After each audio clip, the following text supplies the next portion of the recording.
WCCO. Cold days, hot topics. News Talk 830, WCCO.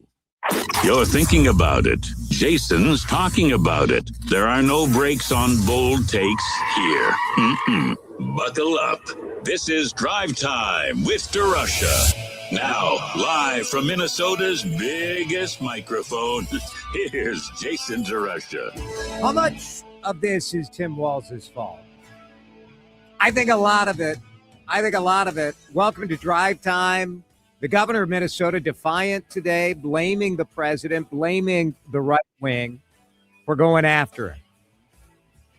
And he's right about that. He is the target of the presidential administration, and I would argue that he made himself the target.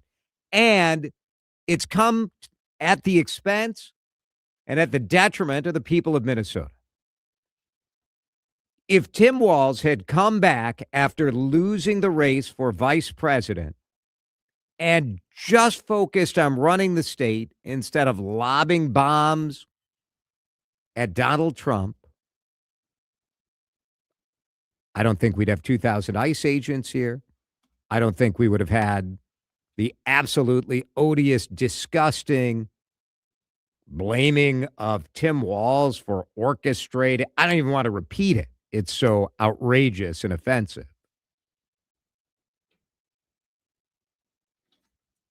I think this is Tim Walz's fault. He handled Donald Trump wrong.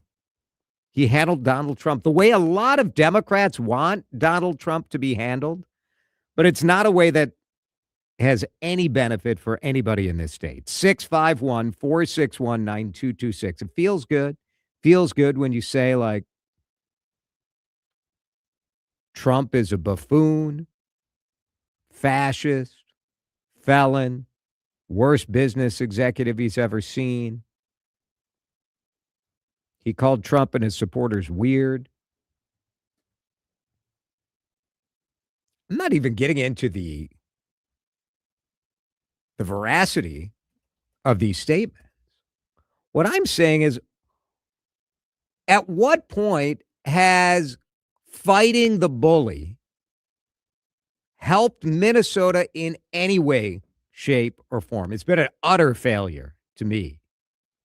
And I can't help but think what things would be like in Minnesota if Tim Walz didn't want to stay on the national stage, if he didn't see his role as being a voice, speaking up against Trump, and if he would have done what every other major politician who ran for vice president and lost did, which was get back to work.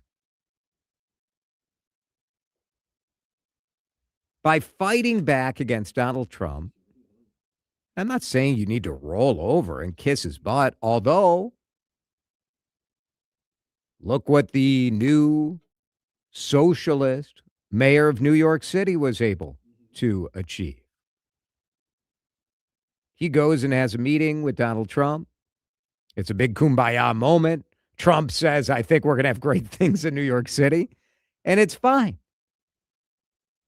When the Trump administration threatened to send the National Guard and ICE agents into San Francisco, the mayor of San Francisco reached out and reasoned with Donald Trump, made the case that it would make San Francisco's recovery worse.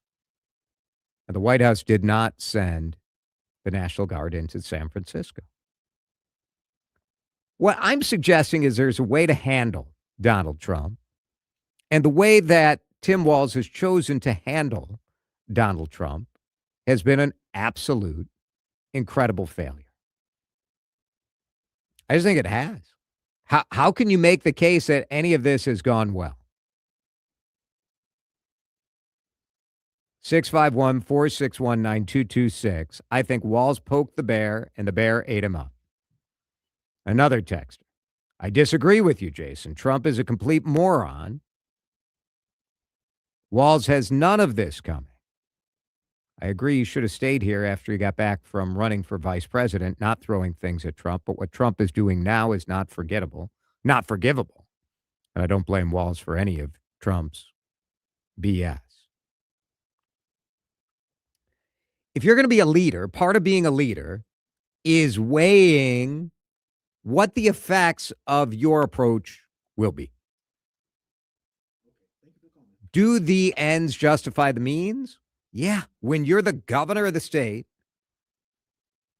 and you have the safety of, I mean, he talked in his news conference today a number of times about how Donald Trump has put the safety of many of our Somali residents at risk. Would it have been different if every day the chief executive of the state of Minnesota was not engaged in a rhetorical war with Donald Trump? I think it would have been different. Do you agree? Maybe you think I'm out of my mind. 651-461-9226. For someone who is a coach, Walz sure doesn't know anything about being a good loser, says a texter. John in Brooklyn Park says, Jason, you're not wrong, but what is the alternative? Kiss the ring? Back down to the bully? Yes. Kiss the ring. Because what is the end game of the nonstop resist? It is what we want in our politicians. It does make people who hate Donald Trump feel good. I'm seen. He's standing up for me. I just don't think it works. Well, I don't think. I think it's obvious it doesn't work. Here is a little bit of what Tim Walz said just a couple hours ago. And this is part of the problem, I think. I don't know what it is. Whatever it is, I bug the crap out of Donald Trump. I would argue it is because I believe in public service.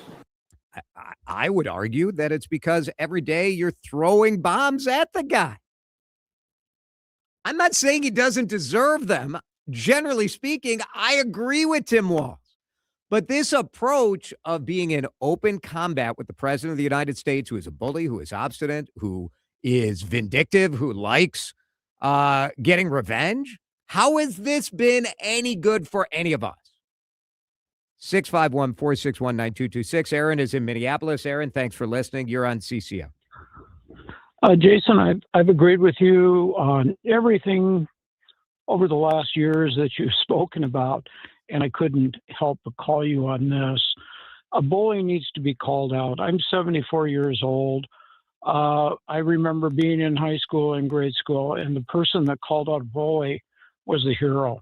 And it's time that the world calls Donald Trump out for who he is. He is a lunatic. He is unstable. He has a mentality that is very dangerous for world health. And we'll say world health in many ways. All over the world, people from Spain, we spent 6 weeks there last year, they are looking at America and saying, what is wrong with you? Can't you repudiate this guy? And when Tim Walz calls out Donald Trump for who he is, you're saying he did it wrong. Well, you know what? Where is he right? You have to call a bully for who he is. And the last thing with Hortman, just put it right over the edge for my family. Yeah. You don't mock a family that's been assassinated and say it was Tim Walz's fault. Yeah, it's disgusting. And go along with it. It's disgusting. What's that? It's so disgusting that I call you on it, Jason, and I say I repudiate what you say only because you have to call what has happened to our country insanity. And it's insanity to the rest of the world. When will it become insanity to all of us in the United States? What is enough? Where is enough? Tell me where enough is. When you call out Nancy Pelosi's husband and mock him for being beat up, when you call up John McCain and call him out for being a weakling. This is a draft dodger, 34 convictions. And where do you draw the line? Yeah. I mean, the rest of the world is looking at the problem is, Aaron, that So if you're dealing with a high school bully, I 100% agree with you. But when you're calling out, and I'm not saying you don't have to call it out, but there is a way to stand up and resist without, show us the MRI or show us the results or all of the sort of nonstop digs that feel like a candidate instead of a governor. And I just think that this approach, yes, it's satisfying to see him calling out Donald Trump. And like I said, what you're saying, I don't even disagree with most of what you're saying. I think that these specific examples with especially with the Hortman assassination, my God, like the disgusting lack of humanity. And we called out Donald Trump for his odious comments in the hours afterwards that he wasn't going to call Tim Walz because he's a failure of a guy. Like, give me a break. But to me, we're already at this phase where it's like, all right, we have a president who, from a character standpoint, is a joke. So what is the end game of being this combative? And it's just put Minnesota right in the crosshairs of this administration. And I think it's been damaging for our people. Aaron, we appreciate it. Thank you for the call. Terry, stand by. Mark, stand by. Lots of calls, lots of texts coming in. 651-461-9226. Drive time back in a minute. This is Drive Time with DeRUSH on News Talk 830 WCCO. New year, new you? Maybe it's Jason here for Livia Weight Control Centers. You know that Livia has absolutely changed my life. Absolutely changed my life. And I want you to experience that same opportunity. A lot of you have tried all of the things, right? You tried the shortcuts. You've tried the quick fixes. You tried the miracle pill, the app that promised it all. The time soup felt like a food group. I want you now to try something that actually works. This is your reset, and it's reimagined by Livia. It is personalized nutrition. This is where it's at. Medical weight loss options, of course. Real people, real support, real results. That's what got me over the finish line. I lost 45 pounds. Couldn't have done it alone. The biggest point when I changed my life is when I decided I couldn't do it by myself. And I knew I wanted to go to Livia. They've been doing it for more than 15 years. Tens of thousands of pounds lost, and that weight has been kept off. So you can do it too. Visit Livia.com, Livea.com. That personalized guidance, more than a prescription. It starts at just $69. Your future self is going to thank you. Your current self is going to thank you when you reach out to Livia. Mike Rowe here with a random fact. More than half of the homes that have basements in North America will experience water damage. It's true. Whether it's basement moisture, flooding, or bowing walls, do yourself a favor. Call Groundworks. I spent some time working with these guys. They're the real deal. Their people are trained and certified to waterproof your basement and stabilize your walls. Innovative Basement Authority is now Groundworks. Schedule a free inspection. Licensed in all states where work is performed. See website for details. Are you thinking about selling your home this year? The spring market starts next month. Hi, it's Vanita. You can net thousands more in your home sale. My friend, the Good Neighbor agent, John Schuster of Coldwell Banker Realty, will be hosting another free 50-minute online home sellers seminar hosted by Paul Douglas. Space is limited. Sign up today by going to johnschustergroup.com and click the banner at the top of the page marked Home Sellers Forum. Buy a home, sell a home, we'll get you moving. JohnSchusterGroup.com. Terms and conditions may apply. In construction, things don't always go according to plan. Delays, disputes, unpaid invoices, they can cost you big. That's where Helmuth and Johnson comes in. Our construction law team focuses on contracts, litigation, lien claims, and more. Whether you're a contractor, developer, or supplier, we've got your back. Protect your project, protect your business. Helmuth and Johnson, on your side, at your side. Visit hjlawfirm.com. That's hjlawfirm.com. I'm Piera Palazzolo, VP of Digital Marketing for the American Management Association, a company focused on the management training skills needed to enhance the careers of business professionals. We did our research when it came to the best companies for website development and chose AmericanEagle.com. And we couldn't be happier. AmericanEagle.com worked closely with us to understand the front and back end requirements needed to launch an e-commerce website that could handle the complexities of running thousands of seminars nationwide. Our robust new website and improved SEO saw immediate increases in site traffic and web revenue. If you're in need of managerial effectiveness and success, visit our website at amanet.org. If you're in need of a website that provides an unparalleled consumer experience, I highly recommend AmericanEagle.com. Transform your business today. Dial 877-WEB-NOW-1 for a free digital consultation with AmericanEagle.com. Jason DeRusha. He's just, He's a presence. that's an excellent way of putting it. Excellent way The of putting presence. Drive Time with DeRusha on News Talk 830 WCCO. I'm sorry, Miss Jackson. Ooh, I am for real. Never meant to make your daughter cry. Obviously, the former vice presidential candidate, Tim Walz, is also making national news that he is suspending his campaign. And our friend Chris Cillizza has been talking about this in his Substack, So What?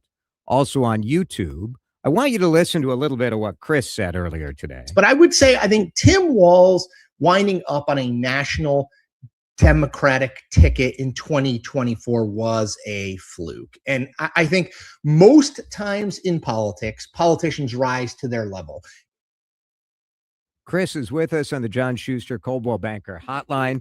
Chris, last segment, I made the case that I think Tim Walz, compared to other Democrats around the country, namely the new mayor of New York City, the newish mayor of San Francisco, Tim Walz has chosen the combative approach dealing with Donald Trump, and I think it's totally backfired. What do you think about that? Yeah, that's actually interesting. And by the way, thank you for having Miss Jackson by Outkast as my intro music. I mean, that's pretty great.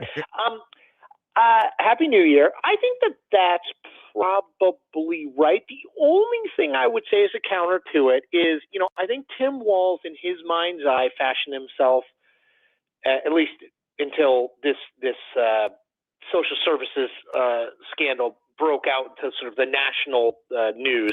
I think he fashioned himself as a 2028 potential presidential candidate. And I would say Gavin Newsom, who's currently the front runner for the 2028 nomination, has made himself the front runner through a combative approach to Donald Trump. So I sort of get in one way what Walz might have been solving for. I always thought, and you and I have talked about this, I always thought that Walz was not someone who was going to be able to compete in that mix with those kind of political athletes in 2028. But maybe that's what he was doing. I mean, I defer to you guys. You know more about his day in and day out. I sort of saw him for the few months he was the VP nominee, and then, in and out as he would go around the country last year giving speeches talking about what's good about the Democratic Party, what's bad. But, I didn't see him day in, day out sort of is this his natural, is this who he is, or was he kind of putting an affect on? Yeah. I think he's a pretty genuine guy. I think a lot of us were surprised at how enthusiastic he was when he hit the national stage. It sort of felt like that vibe that you would expect as somebody who grew up in sort of, as a teacher and a coach, and they leaned into that. I think here he, frankly, has been more of a steady hand in Minnesota, but he has relished the national spotlight that came along with being the slightly less attractive and less charismatic Gavin Newsom. Yep, no question. And look, I get it. I mean, any governor, especially any governor or senator, but probably anyone who's in even the U.S. House, they all would like to think that they could be president. And look, Tim Walz, there was plenty of time during the fall campaign when Tim Walz would have very realistically considered in his private moments, man, I'm going to be the vice president of the United States. Yeah, for sure. This could be happening.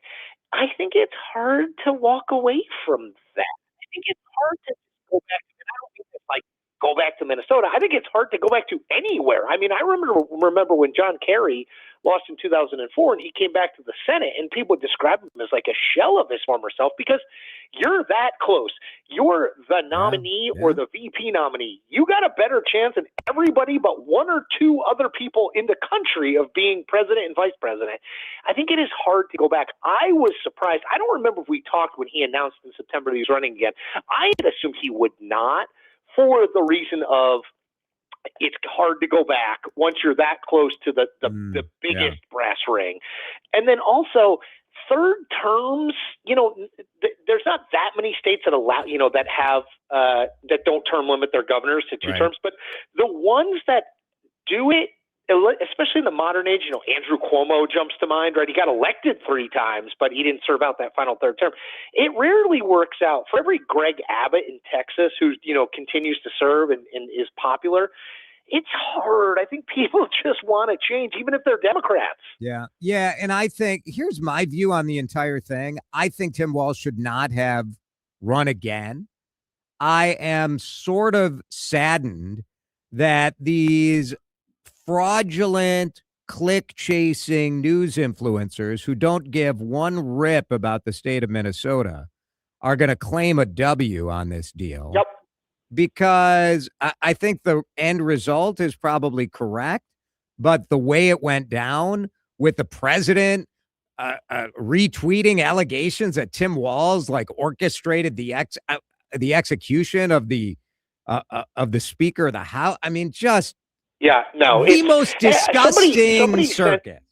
Somebody sent me today, after I made that video about Walz, they said, you're missing the real story. The reason Walz was picked as VP is because Harris needed to raise money, and Walz was using all the money from the social services fraud thing to fund the campaign. I was like, wow, we're really down a rabbit hole now. No, and even a lot of the conservative reporters who have drawn attention to fraud in Minnesota over the last couple months have even said, we're not alleging that Tim Walz is personally defrauding. No. It's that he just, he wasn't in the details, or he didn't, clean house after it came to light, that sort of stuff. And the reality of the situation is when you're the name at the top of the list, whether or not you personally oversaw this or didn't, it's going to redound against you in the same way that governors, presidents, senators get credit for things. I always think it's the old economy thing. The ability of a president to fundamentally, although Donald Trump is testing us a little with his tariffs thing, but the ability of a president to make the economy great or terrible is relatively limited, especially in kind of a global world that we live in now. They get credit when it goes well, even though I think they don't deserve all that credit. They get a ton of blame when it goes poorly. They don't deserve all the blame. It's the same thing. I mean, I think Tim Walz knows the deal, right? When you're the governor of the state, something goes wrong in your administration, at some level you are going to be held responsible for it. I think that's fair game.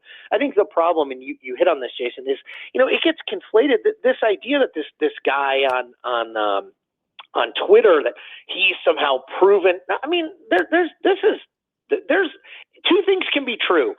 Clearly, people have been arrested and charged and convicted on defrauding the system in Minnesota.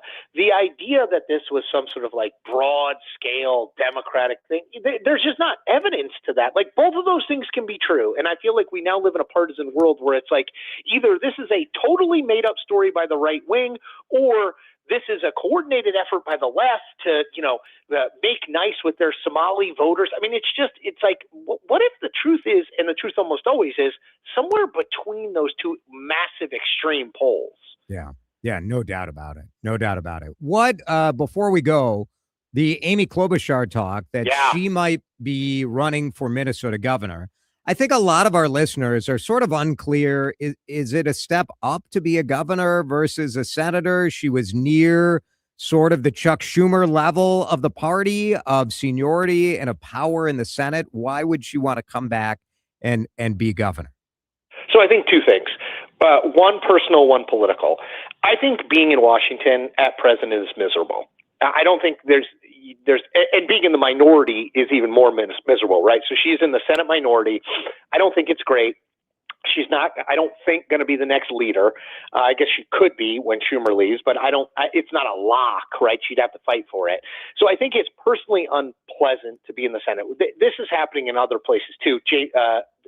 Michael Bennet is leaving the Senate in Colorado to run for governor of Colorado. Tommy Tuberville is leaving the Senate in Alabama to run for governor of Alabama. I think governor is just a more interesting hands-on job that's a little less rankly partisan. Then there's the political element. I don't think Amy Klobuchar, and you correct me if I'm wrong here, Jason, but I don't think she has lost the urge to want to run and be president of the United States. I think she probably figures she's got a little bit better chance of that as a governor. And this is probably not a 2028 calculation, or maybe it's a further down the line calculation. A little bit better chance as a governor than as a senator, particularly in an environment where voters of both parties don't really like Washington and the people who populate it. So I think it's probably a little of both.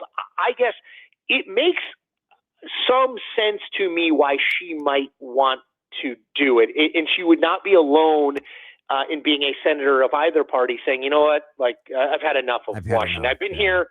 I've done it. I can live at home. I can see my family, see my friends more, have a job where not everyone hates me solely because of the letter after, the party affiliation after my name. So I could see it. I don't know if she will do it, but I could definitely see the appeal of it for her. She is 65. So by today's standards, very young to be president of the United States. It's a young whippersnapper. Yes. Chris Cillizza, always appreciate it. Sign up for his Substack. It's chriscillizza.substack.com. Thanks, Chris. Thank you, my friend. Take care. All right, 3:34. Let's break. A lot of you wanted to weigh in on my initial take that Tim Walz handled Donald Trump wrong. So I'll get to more calls and more texts. Terry and Mark, who've hung on, we appreciate it. Stay through the break. We'll talk to you. You can join in as well. 651-461-9226. This is Drive Time with DeRUSH on News Talk 830 WCCO. If you thought 2025 was a wild ride, I, Donald John Trump, do solemnly swear. Pope Francis has died. Did you think you would see an American in your lifetime? No. I'm very disappointed in you. Kiss cam catastrophe. They've caught the suspect who assassinated Charlie Kirk. Jimmy Kimmel Live will be preempted indefinitely. get ready. Buckle your seatbelts. New year, new stories, even more head-spinning headlines. Your compass in 2026 and beyond. News Talk 830 WCCO. Without an Advent clinic nearby, people with chronic nasal congestion and sinus infections would be stuck with either Band-Aids that don't solve your problem or sledgehammer solutions like surgery. Our unique Advent approach can, with a 20-minute in-office procedure, open your blocked nose for good. Outside of Advent, invasive surgery is what they'll recommend. But here, in-office solutions can help you stop the Band-Aids and avoid the sledgehammer. Go to adventnose.com to schedule your appointment.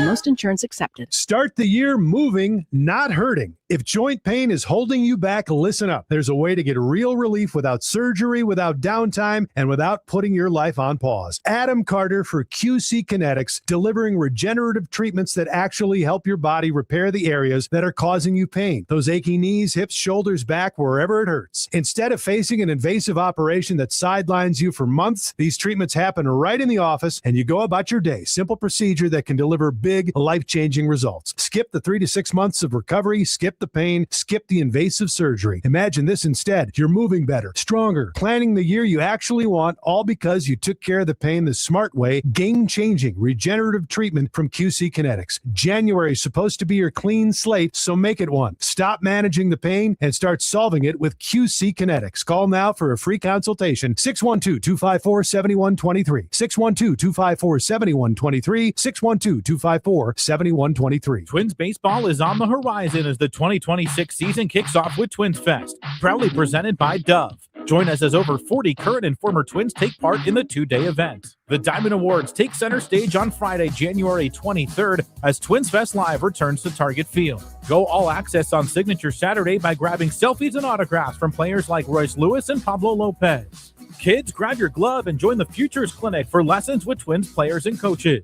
Get your tickets at twins.com/twinsfest. When you need someone to listen, a lawyer you know and trust, with respect that you deserve. Hi, I'm Mike Bryant. Over the years at holiday time, Bradshaw & Bryant has been able to help thousands of central Minnesotans arrive home safely from the bars. This year, there's still lots of things that we can do to ensure that you stay safe on the roads, like slowing down, giving yourself enough time that you're not in a rush, no texting and driving, hands-free phone calls, and of course, no drinking and driving. Please be safe so that you get home to your loved ones.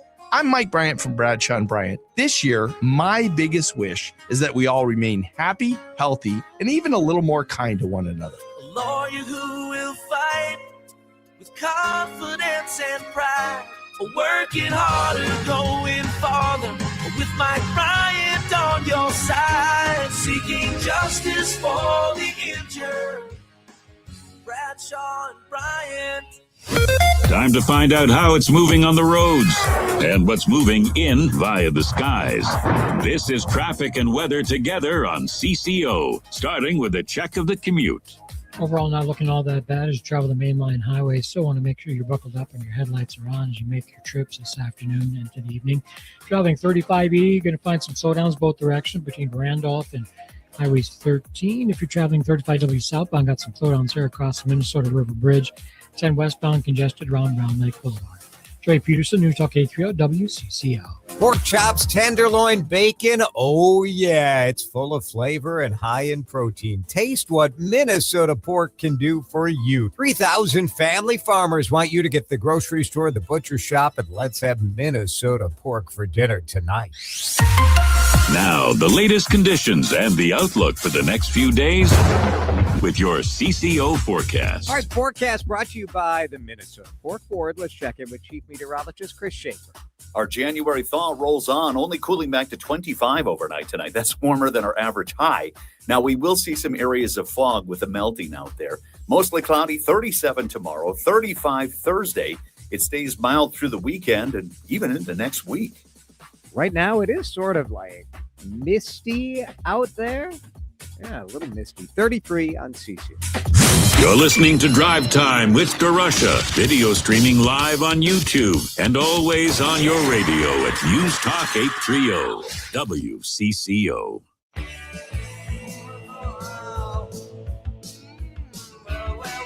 Tim Walz is responding to the bully.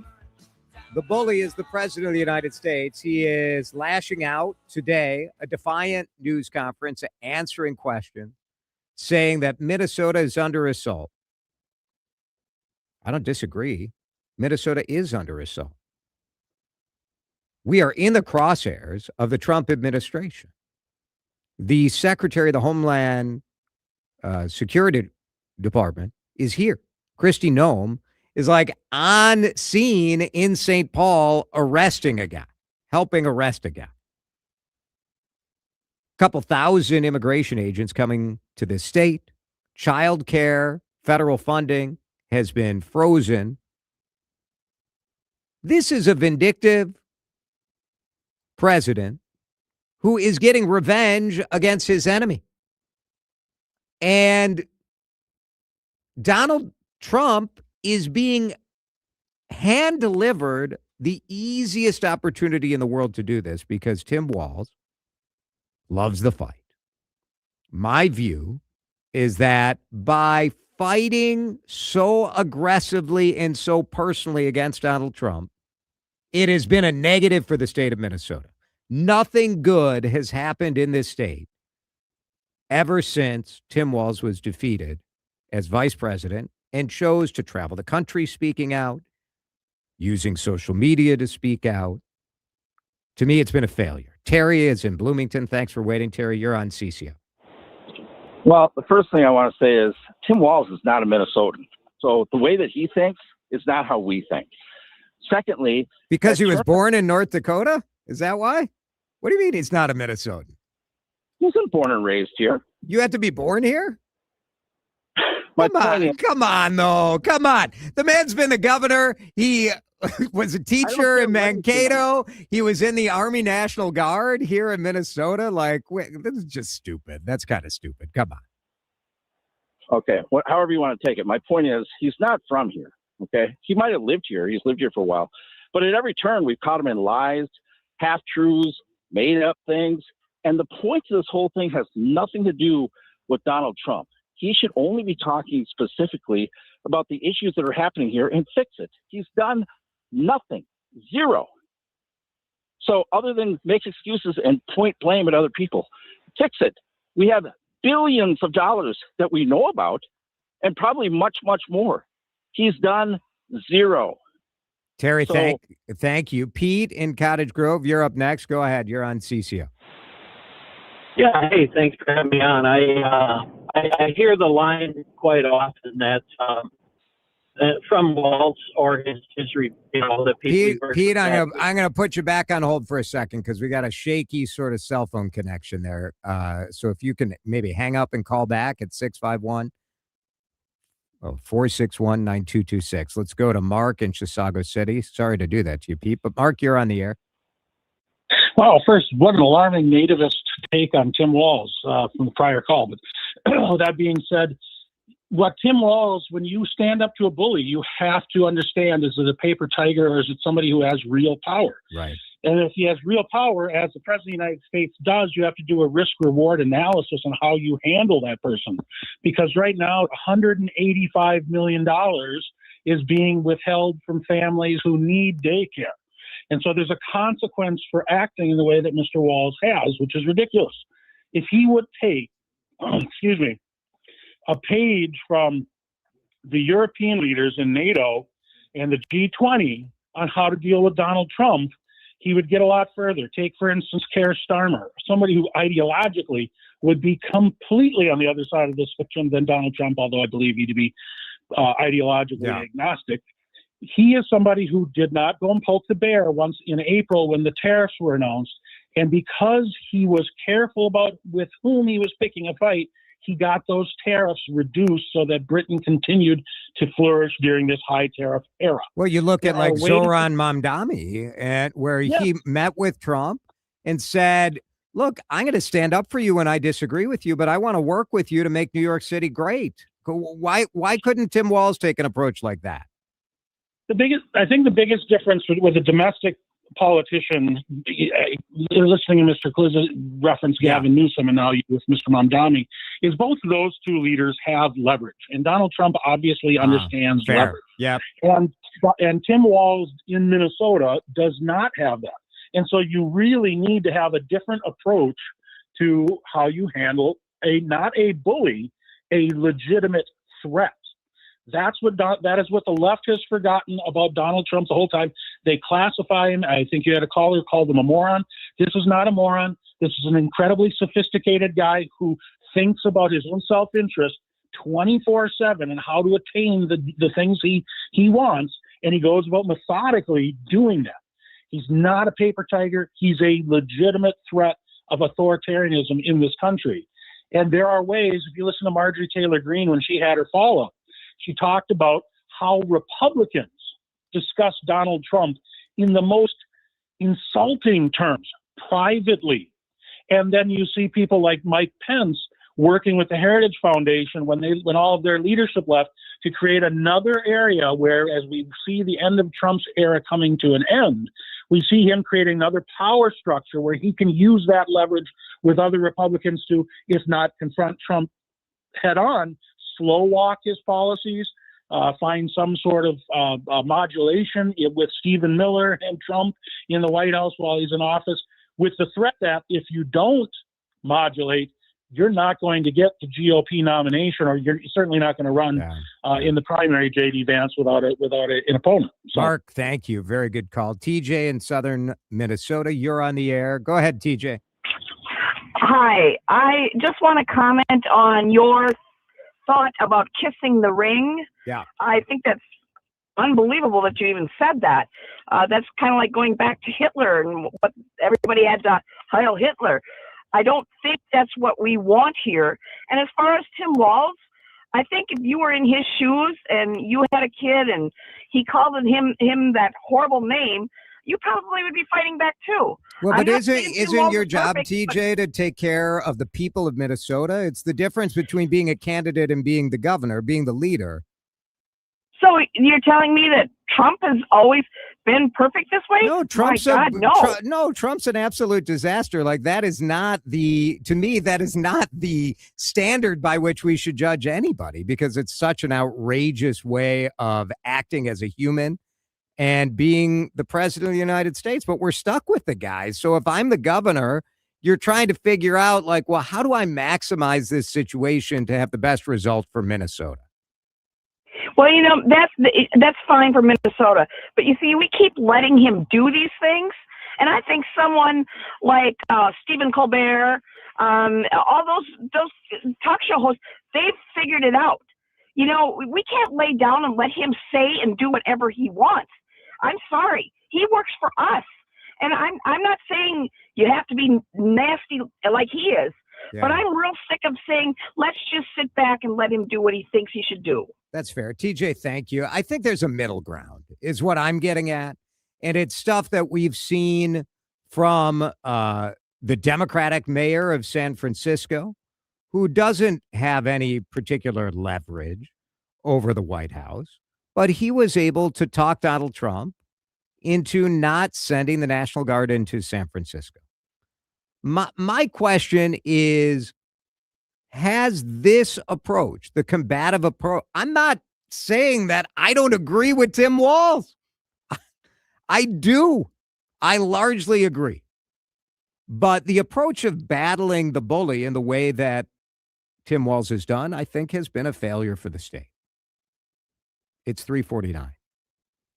We'll talk more. We'll play more of what Tim Walz had to say in his news conference. We'll do that at 5 o'clock. But if he's going to go all in on policy and try and get laws changed here in Minnesota over the next year, I'm excited to see it. You know what I mean? Like, great. Let's talk about that. But a nonstop battle with the guy who's going to be the president for the next 3 years, I just think it's been bad for Minnesota. Let's break. In a minute, a thought on South Korea. Why would I possibly have a thought on what they're doing in South Korea? I'm actually very in favor of what they're doing for reasons that will be apparent in about 3 minutes here on CC. You're listening to Drive Time with DeRUSH on News Talk 830 WCCO. I would love to spend some time with you guys in Ireland. It's Jason inviting you to join me on a WCCO radio trip with Colette in Ireland. The trip is called Shades of Ireland. Oh my goodness, this trip is unbelievable. We are going for 10 days in mid-September, leaving September 13th, and we're going to Dublin. You're going to the Blarney Castle. You're getting a brewery experience. We're going to spend an overnight in a castle. You'll experience the Ring of Kerry. I mean, this is Ireland at its finest and done Colette style. I've done a number of trips with CCO radio listeners and Colette, and it's so great. Guided tours from experts who know the country. You know, if I were guiding you through Limerick, it would just be a bunch of dirty limericks is all I would provide. The experts at Colette are going to give you great history, great experiences. Many of the meals, 14 of your meals are taken care of. All of the hotels are taken care of. The transfer, you don't have to worry about anything other than having fun. So let's go. If you go to WCCOradio.com, at the top of the page, you click on more, and that will get you right to Shades of Ireland. Let's go. You can call Colette as well, 866-436-6734. I'll give you the number one more time, 866-436-6734. Don't miss out, because this trip will sell out, and I want you to be there. Join me in Ireland with Colette. This is the story of the one. As an HVAC technician, he and his digital multimeter are in high demand. So when a noisy office HVAC turns out to be a failing blower motor, he doesn't break a sweat. With Grainger's easy-to-use website and product information, He selects the product he needs to keep everything humming right along. Call 1-800-GRANGER, click Grainger.com, or just stop by. Grainger, for the ones who get it done.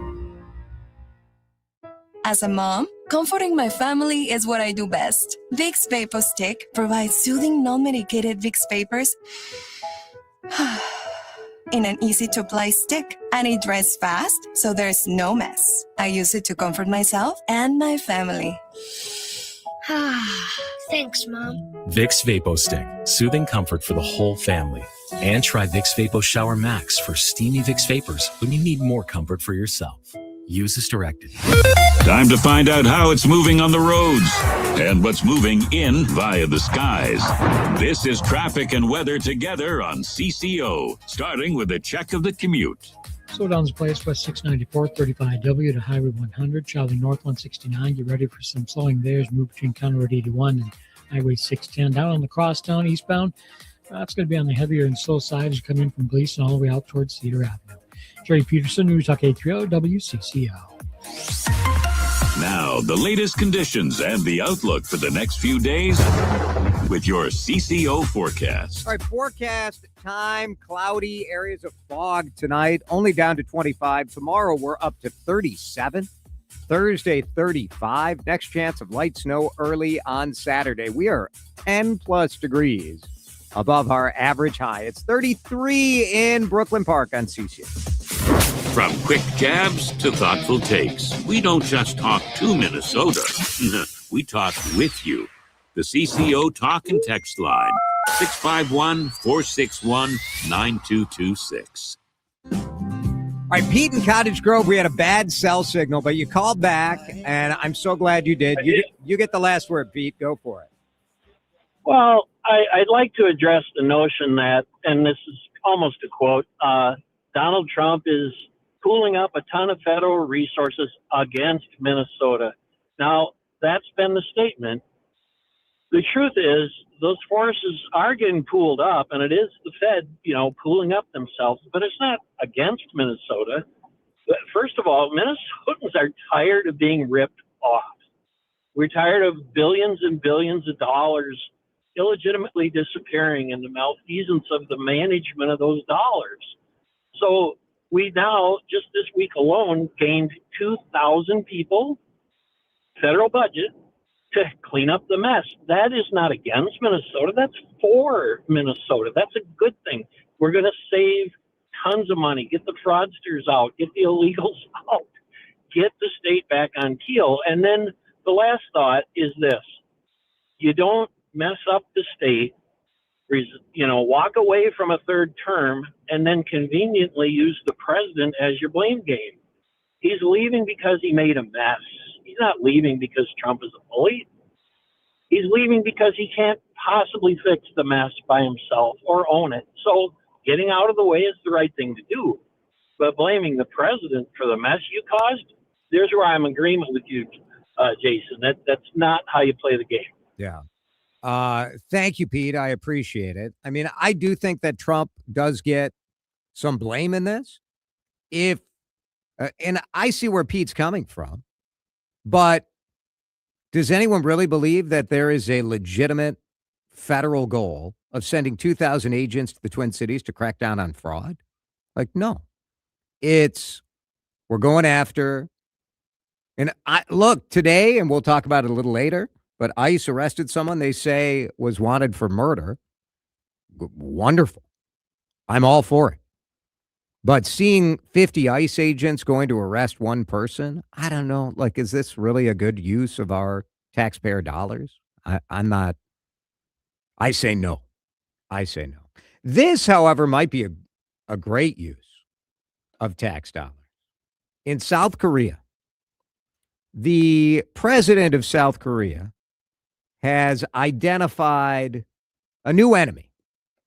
And it's an enemy I'm very familiar with, and so is Dan. And the enemy is baldness. The enemy is baldness.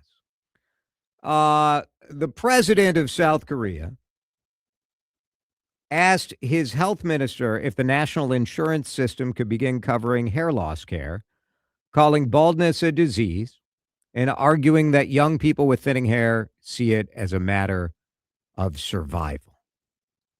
Finally, someone willing. I mean, it's about time that someone stands up for the men out there. For years, we've been going it alone. Us poor men, we just can't catch a break. It's hard to be a guy. You know, you got all these women posting their thirst traps, looking sexy on the internet. Pretty face privilege. Well, we're just stuck with thinning hair. And to think of the government, think of the difference our government could make. First, we start covering the GLP-1s. Then we start covering hair loss. America's going to be back, baby. We're going to be the hottest nation in the world. And when you think about this country being hot again, I mean, it's not going to happen for like global diplomacy reasons. So let's make it happen for sexiness. Let's get that thick, lush, beautiful hair. Come on, Trump. Now you'd be doing something. In business, timing is everything. When it's time to buy, sell, or merge, you need a legal team that moves fast, thinks smart, and protects every dollar. At Helmuth & Johnson, we have over 30 years of experience in mergers and acquisitions that get results. No red tape, no surprises, just smart strategy and airtight execution. Big deals need bold lawyers. Helmuth & Johnson, on your side, at your side. Visit hjlawfirm.com. That's hjlawfirm.com. Taxes was feeling so stuck. Sitting in traffic, squeezing into a parking spot, all to squeeze in getting tax help during your lunch break. Now Taxes is a TurboTax expert who does your taxes for you, while you go about your day getting real-time notifications about their progress and the most money back guaranteed. Now this is Taxes. Intuit TurboTax. See guarantee details at turbotax.com/guarantees. Only available with TurboTax experts. Real-time updates only in iOS mobile app. The first word on what Minnesota's talking about. News Talk 830 WCCO, KMNB HD2, Minneapolis, St. Paul. Always streaming on the free Odyssey app. This is CBS News on the Hour, sponsored by Pfizer. I'm Jennifer Kuiper. President Trump, administration officials, and others are facing the future of Venezuela following Saturday's U.S. military invasion to arrest and bring President Nicolas Maduro to the U.S. to face drug trafficking charges. It was a U.S. operation. The post-Maduro scenario was weighed by the intelligence and military communities. CBS's Olivia Gazis. In the short term, the agency found stability was most likely to come from people who were close to the Maduro system itself, and that senior regime figures, including the vice president, now President Delcy Rodriguez, already controlled the military, the security services, all of the machinery of the government. Maria Corina Machado, the leader of Venezuela's opposition party, says interim President Delcy Rodriguez was one of the main architects of Maduro's oppressive regime. In an exclusive interview, Machado tells CBS's Tony DeCopel, "It sounds like you're saying she's done a lot of bad in the past, but now she is a puppet of the United States." Well, I will not speculate once again. I think she is in a very critical position because nobody trusts her. Nobody. You can see more of the interview on tonight's CBS Evening News. Greenland and Denmark are calling for a speedy meeting with Washington's top diplomat after President Trump's renewed claims on the self-governing Danish territory. Tom Høyem, former minister of Greenland for the government of Denmark, tells BBC News. And if Mr. Trump would come with such an offer, do not know how the Danes are. You do not know how the Greenlandic people are. We are not for sale. The White House says President Trump has made it well known that acquiring Greenland is a national security priority of the U.S., and the president and his team are discussing a range of options. The Trump administration is withholding funding to help needy families with children in 5 states governed by Democrats. Officials cited fraud concerns as a reason for the action targeting California, Colorado, Illinois, Minnesota, and New York. Officials in the state say the administration is motivated by politics. Opening statements started today in the trial of former Uvalde schools officer Adrian Gonzalez. He's accused in the slow response to the mass shooting that left 19 students and 2 teachers dead in 2022. CBS's Jason Allen on what the defense is saying. They acknowledged to them that this is a trial that's going to change this. They will not be the same person, the same people. What do we know about buzzing? Here, Sorry, weeks Dan. I know I stepped on that. It was a chaotic totally situation. They said completely aware. I take it back. I don't know how it happened. The Dow closes above 49,000 for the first time, and the S&P 500 sets another record high. Intruding on The your. Dow closed up 485 points. Oh, I'm having a bad afternoon. 51 S&P 500 was up 43. This is CBS News. You still got it. Your immune system weakens as you age, making it harder to fight flu, pneumococcal pneumonia, RSV, and COVID-19. Ask your doctor or pharmacist which vaccines you need. Sponsored by Pfizer. Minnesota's trusted voice. Every hour. Let's get you caught up with what's happening now on News Talk 830 WCCO. Cloudy skies, 32 degrees now at 4:03. I'm Susie Jones. The hour's top story. Governor Tim Walz lashing out at President Trump and Minnesota Republicans as he took questions from reporters about his decision to drop out of the race. He says his family and legacy are the main reasons for his departure. Coliseum building in South Minneapolis to celebrate the official launch of Minnesota's paid family and medical leave program and to finally answer questions about his announcement that he will not seek a third term in 2026, framing his exit as a personal choice made with his family. I love this state with every fiber of my being. I believe we are the best state. Have I been perfect in this? God dang no. I wasn't perfect as a teacher. I wasn't perfect as a coach. I wasn't perfect as a soldier. You shouldn't even try to. Governor directly challenged by taking full credit for the state's either go all in or don't. Programs and asserting that his departure allows the state's progress to remain the primary focus through the end of his term. In South Minneapolis, I'm Taylor Rivera, News Talk 830 WCCO. Federal agents in the Twin Cities today, along with the U.S. Homeland Secretary Kristi Noem, taking part in a number of raids this morning. Military vehicles arrived at a business on Payne Avenue on the east side of St. Paul. Noem posted the interaction with the person on social media. Do you know why we're here today? It is all part of a 30-day surge in operations. Last year, ICE launched Operation Metro Surge, targeting immigrants who have been issued deportation orders, resulting in nearly 700 arrests as of December 19th. Minneapolis Police Chief Brian O'Hara reporting the city is seeing a decade-low rate of gun violence. The statistics show progress, especially in violent crime. Police Chief Brian O'Hara. Last year, there were 12 fewer murders in the city.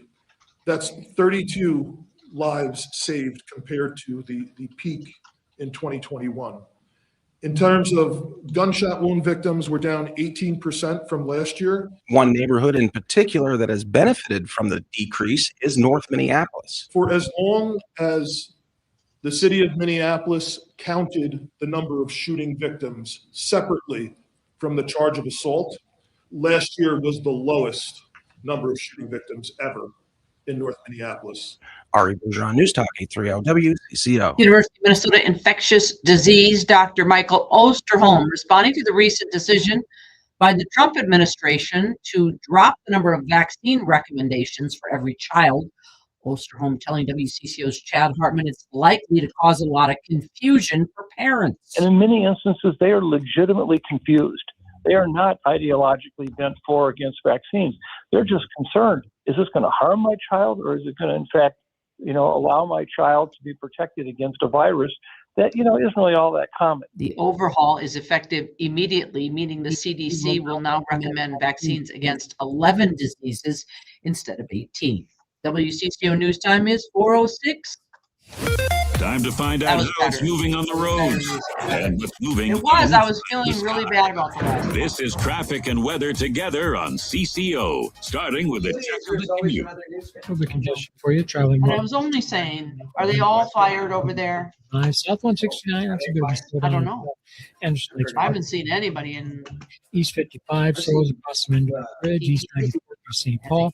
You'll find some slowdowns right now. Well, the one thing you wouldn't probably see them because you guys are this side, there, that side. WCCO. Now, the latest conditions and the outlook for the next few days. A new name. Your CCO forecast. Here is WCCO TV Chief Meteorologist Chris Schaefer with the forecast. Another mild night as likely warmer than our average high this time.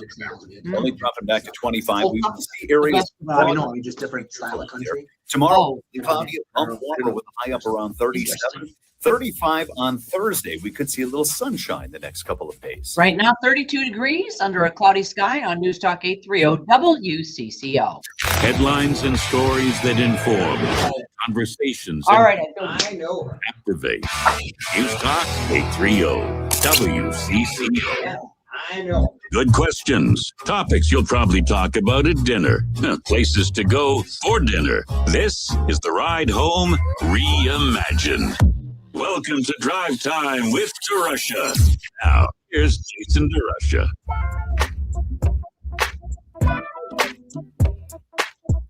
If I were a parent of a young kid right now, I would be so confused. You're getting your information from, hopefully, your pediatrician on what vaccines your kid should take, but you got man, parents today, it is hard. You have information coming at you in a way that I could not have even imagined, even just a short 12. Well, Seth is 20 now. So I was taking in this information, 15 to 20 years ago, deciding how to vaccinate my kids. And frankly, it wasn't much of a decision. The doctor said you needed this, this, and this, and that was that.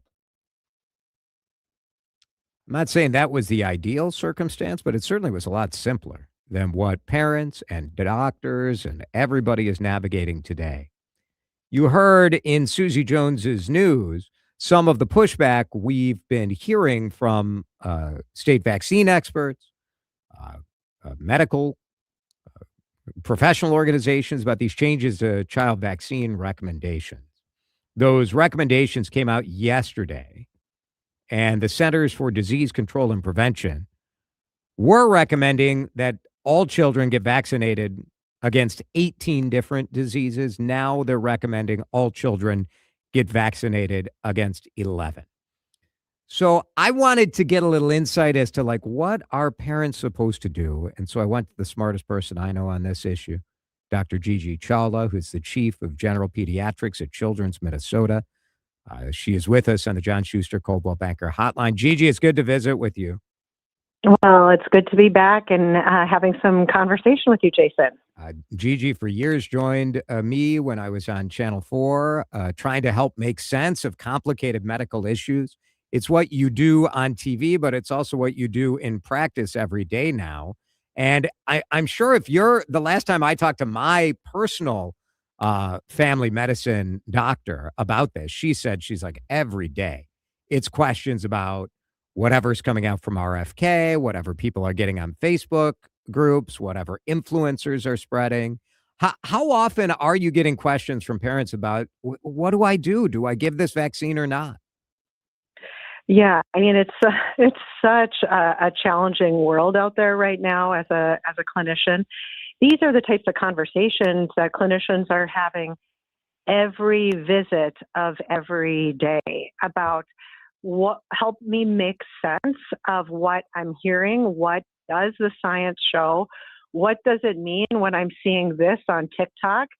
And so it is the entire gamut of trying to understand science and vaccines in just a few minutes, every visit, every day. The news that 7 vaccines have been taken off of the recommended schedule for all children, and those include hepatitis A, hepatitis B, influenza, meningitis, rotavirus, and another respiratory virus. What is your reaction to that? What does that really mean to parents out there? Yeah, I think it's a really challenging thing for families and parents, I think, to understand what does it mean that a vaccine is recommended, and then what does it mean that this other subset of 8 vaccines are ones that are thought of in a more of a shared decision-making model where families can pick and choose and try to understand the relative risk for their child, for their family, and judge that for themselves. It's trying to take decades of science experience and expertise and put that into a few words that now families may have to choose, like on a menu, for example. And it is going to be very, very challenging. This concept of shared decision making is one that we have, honestly, for everything that we do in medical care. Of course, we talk with families about, this is what we think. What do you think? Does this feel right for you? In everything we do, in every vaccine. But now, especially for these 8, we're really going to have families come to the table informed. Yeah. Come with their questions. Make sure that in just a few minutes they can get to the point of understanding the disease, the risks, quick enough to make a decision.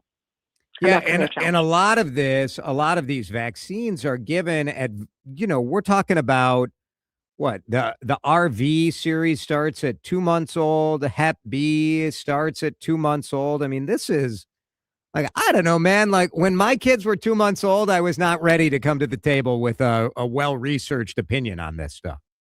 Yeah, I think that is part of the issue. Families come in and they really hope to hear, I think, what is clinically right, what makes sense, what does the science show. And now they also have to come in from their visit having done some of their own research. Come with your own questions so that we can engage in that shared decision-making dialogue. I mean, it's going to be a challenge. Parents always, as we're talking about Dr. Gigi Chawla from Children's Minnesota, parents always had the ability to opt out, right? Even if it was recommended, could they opt out of the hepatitis or the rotavirus or the influenza, or were they basically told that they have to do it? That's absolutely the irony of all of this, Jason, is that they have always had the option. There's no mandate that thou must have these vaccines X, Y, Z. There was always an option for parents to say, not today, not for me, not for my child. I'm electing to not have this vaccine in everything that we have done. So to now say that these 8 are part of a different way of thinking, of shared decision making, is false, honestly, because we do shared decision making with every vaccine all of the time. I will say that I am sort of relieved that the HPV vaccine is still recommended for all children. I worried that would be one that they would yank out because there have been some sort of political arguments about that. But the science on the HPV vaccine being a cancer preventer is pretty clear to me anyway. Oh, yes. And we're actually delighted with what the science has shown us over decades here with the use of this vaccine. This HPV vaccine used to be a 3-dose series. And over time, that's what my kids got, I think. Yeah, absolutely. And over time, the research showed that, we could probably still get the same efficacy with a 2-dose series. And now, using a lot of the international research, we've seen that the HPV series doesn't need to be a series. It can be 1 dose and still achieve the same results. So this is one aspect of the new schedule that we're delighted by. This research has really come to bear to show that this is the right decision. Dr. Gigi Chawla from Children's Minnesota with us, getting some questions from listeners for you, including the insurance question. So these vaccines that are no longer recommended for all, and they're, depending, it gets very complicated, right? Certain ones are recommended for high risk people, but the ones that sort of go in this talk to your doctor bucket, will insurance still cover that, you think? What's your best information on that? Yeah, that's a great question and one that's super important. At least what we know of so far, all of these vaccines that are, these 8 that are in this shared decision-making model will still be covered by Vaccines for Children, which covers covers kids for Medicaid. And under CMS, it really sets the stage for what private insurance will do as well. So we have strong suspicion that all of these vaccines will remain fully covered, regardless if they're in the recommended category, if they're recommended for high risk, or if they're in the bucket of shared decision making, at least for this year. Now, over time, could this change? It's possible, but at least for this year, we feel very comfortable with what we know so far, that these vaccines should be covered. And we're talking about the rotavirus, influenza, hepatitis A and B, and then what? Meningococcal, and then COVID. Those are the shared decision-making vaccines. That's correct. Yeah. What if I come in with, God forbid, if I come in with a baby, Gigi, we got some real questions. We do have frankly. issues. Yeah. Yeah, we have a lot of questions. But what are you going to tell? What are you telling people who say, what should I do? Yeah, I think, the first is to understand where they're at right now. What do they know? What are they worried about? Where are they getting their information? And then next, it's to try to, put context to their concerns. After that, I really go through and I say, these are the vaccines for your child at this age that I recommend, and here is why. Here's why. And I will go through and I'll say, this is the risk for your child acquiring rotavirus. And your child is, a young age, you go to daycare. These are some of the factors that make me think this is a good vaccine for your child. Yeah. And I'll do that with every vaccine so that families have an understanding of why each vaccine is recommended for their child. It does take time, and it does take parents really coming to the table, wanting to understand, learn, and process. I do understand this sentiment where it's a concern of like, are we kind of injecting too much stuff into our kids? That's sort of the main concern, I think, right? This idea that just the volume of vaccines is somehow unnatural, or because it's a variable compared to what things used to be. Is that something related to the rise of cases of autism? I mean, I do genuinely understand why parents have concerns. Yeah, I certainly first want to address there's no scientific evidence of tie to vaccines Zero. with autism, right? Like, And it's been researched up the wazoo. It's been researched, and it will continue to be researched, and that's because people are really desperate to help find what are the reasons for this, and what can we do to alter it, and we understand that. So we're willing, of course, to have those conversations with families that are just desperate and really want to understand that. But I think to me, when I think about why are there so many vaccines, and is this, do we really need to continue to do all this vaccination?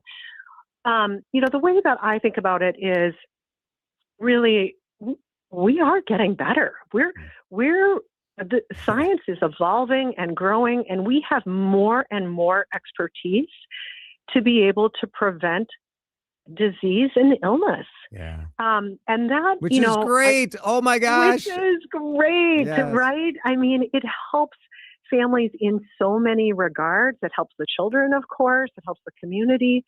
And so there's always been an option for families to say, well, no, I want to have the natural disease or the natural illness, experience those 2 weeks, 4 weeks, potentially be hospitalized, and God forbid have something worse happen. But science has evolved. We have grown, developed, and learned to be able to protect the community. And other countries have taken a look at that and said, well, we don't need to protect as many. We don't need to protect against as many diseases. Maybe because of other reasons, not because the diseases don't exist. They do, but perhaps their populations are different. Their healthcare opportunities are different. The cost of care is different. How they value healthcare is different. And so I think within the context of where we are as a society, you know, people want to be healthy. We've got a health craze going on. They don't want to be sick. And this is your opportunity to do that. Terrific explanation and insight. As always, I love talking to you. Gigi Chawla, Chief of General Pediatrics at Children's Minnesota. People would be lucky to have you for their pediatricians. So thank you thanks, Jason. Thank you for helping us all through this a bit today. Thanks, Gigi. 422. Yeah, great text, and always appreciate your questions as well. We're going to break in just a minute. A massive blow up today about a hotel that canceled a bunch of reservations for the ICE agents who are here in town. We'll talk about that when we come back. You're listening to Drive Time with DeRUSH. Video streaming live on YouTube and always on your radio at News Talk 830 WCCO. Paul Douglas here, inviting CCO listeners to join me in Austria and Germany on an unforgettable Oktoberfest tour, September 23rd to the 30th. Discover breathtaking alpine landscapes, charming villages, and Bavarian traditions, including a visit to Oktoberfest. See the soaring peaks of the Tyrolean Alps and the fairy tale architecture of Neuschwanstein Castle. Wander historic streets and famous musical attractions of Salzburg, followed by time to explore its UNESCO World Heritage listed Old Town at leisure. Venture underground and uncover the secrets of the Berchtesgaden salt mines before savoring a tasting of cheese, meats, and schnapps at a local farm. Become immersed in local culture with a lively Tyrolean folk dinner featuring traditional dancing, yodeling, and shoe slapping. Our adventure concludes in Munich, where a guided tour and the world-famous Oktoberfest await. Visit holidayvacations.com, keyword WCCO radio. Request a brochure, watch a travel show, and book this tour. Jordana here. Resolution or not, if you haven't made a plan yet, I'm talking about a life plan, an estate plan, a plan for, your stuff. I know you don't like to think about what might happen if something happened to you, if you became incapacitated or even worse. But you know what? You got to do it. If you don't have that will or living trust or a power of attorney or a healthcare directive, consider this your swift kick in the pants to get it done. And when it comes to estate planning, I recommend my dear friend, Matt Gutman. Matt has helped me so many times. I'm talking medical powers of attorney, plans for the kids when they go off to college, and his full estate plan for me and for Mark. He's done it for my family. He can do it for you too. He and his partner, Jamie Reff Wagner, will do an incredible job for you, and you will be happy it's done. Call Gutman Law today, 612-895-1616. GutmanLaw.com, 612-895-1616. GutmanLaw.com. Peace of mind today for tomorrow. This is the story of the one. As the purchasing manager at a manufacturing plant, she knows the only thing more important than having the right safety gear is having it there when you need it. That's why she partners with Grainger for auto reordering, so her team members can count on her to have cut-resistant gloves on hand, and each shift can run safely and efficiently. Call 1-800-GRAINGER, click Grainger.com, or just stop by. Grainger, for the ones who get it done. Honey, that flu keeping you up? Did you take NyQuil Intense Flu? Nah, I got this. Okay, I don't got this. Yeah, you need NyQuil Intense Flu. Undo your flu with NyQuil Intense Flu. NyQuil Intense Flu provides powerful relief of your flu symptoms so you can sleep. You do got this. NyQuil Intense Flu. The nighttime sniffling, aching fever. Best sleep with the flu medicine. Use as directed. Keep out of reach of children. Jason DeRUSH. These are my issues here, and they become yours too, because that's what this show is. On News Talk 830 WCCO. Look me in the eye and tell me you don't find me attractive. Look me in the heart and tell me you won't go. Look me in the eye and promise no love's like I love. Look me in the heart and unbreak broken. It won't happen. I just wanted to hear a little bit of the song. Did you know that if you push that button over there and talk into this thing, they give you a piece of paper every 2 weeks? That's how it. So look, some radio hosts actually are like running their soundboard. They're clicking the thing that fires the commercial. Yeah. They're doing this stuff. I don't do any of that. No, you have me. I have one button to push. Well, I have two. One is just Dan. I have Dan's buttons to push. And then I have this. They're not hard to find, by the way. No. There's an on button here. And in your defense, because I was over there last week, that on, and I did this a couple of times, that on button sticks. There's a little something. So you think you've turned it on, and then you start talking, and you're not hearing yourself and going, why am I not hearing? Oh, because it's not actually Because on. I didn't hit the thing. Yeah. I mean, you probably did. It just didn't make whatever connection. I it like needs what to you're do. doing here, but I just did not even try. Okay. I'm trying to give you an out. Because that has happened. So last night was the first night of the CBS Evening News with Tony DeCopel. Tony. And man, the main chunk of the online big media. Like I'm trying to be better in the new year about like being more specific instead of just saying the media. The media, yeah. But the very online, very left wing, which I know some of you will say like redundant, but the very online media really wants Tony DeCopel to fail because Barry Weiss is the editor-in-chief of CBS News now. She had this libertarian website, the Free Press, and people have decided they're going to magatize the CBS News. So, like, they had a technical screw up where Tony was like,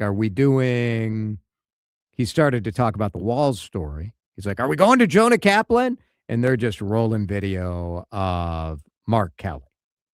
And the story about Mark Kelly losing his pension or having his pension pay cut because our administration is run by vengeful high schoolers. And so you have to squash anyone you disagree with. You can't just disagree with people. You have to destroy them. So minor screw up happens, but you don't see it on the network news very often. My years on the morning news, oh yeah, daily. Usually it's my fault. But people are like, oh, what a failure. News. It's like, my God. Like whatever the media, online, left-wing, activists, media people, whenever the regular people are like, oh, you guys screwed this up, everyone's like, hey, whoa. It's just one thing. I made one mistake. But boy, the knives are out for Tony. The knives are out for the Hilton. So have you heard this story that's been going nuts today about the hotel in, I think it's a Hampton Inn in Lakeville, that notified ICE that they were canceling the reservation. They're like, oh, we got a bunch of reservations from .gov, and so we're canceling it. And the clerk, of course, now we've got every right-wing YouTube bobo in the world is here in the Twin Cities right now. And so one of these guys goes to the hotel and they're like, the front desk said, we're not accepting people from immigration, ICE agents or DHS onto our property. It's just policy. And we've seen a lot of private businesses sort of taking that up as a policy. Because you know what you're trying to do as a private business? Keep your workers showing up.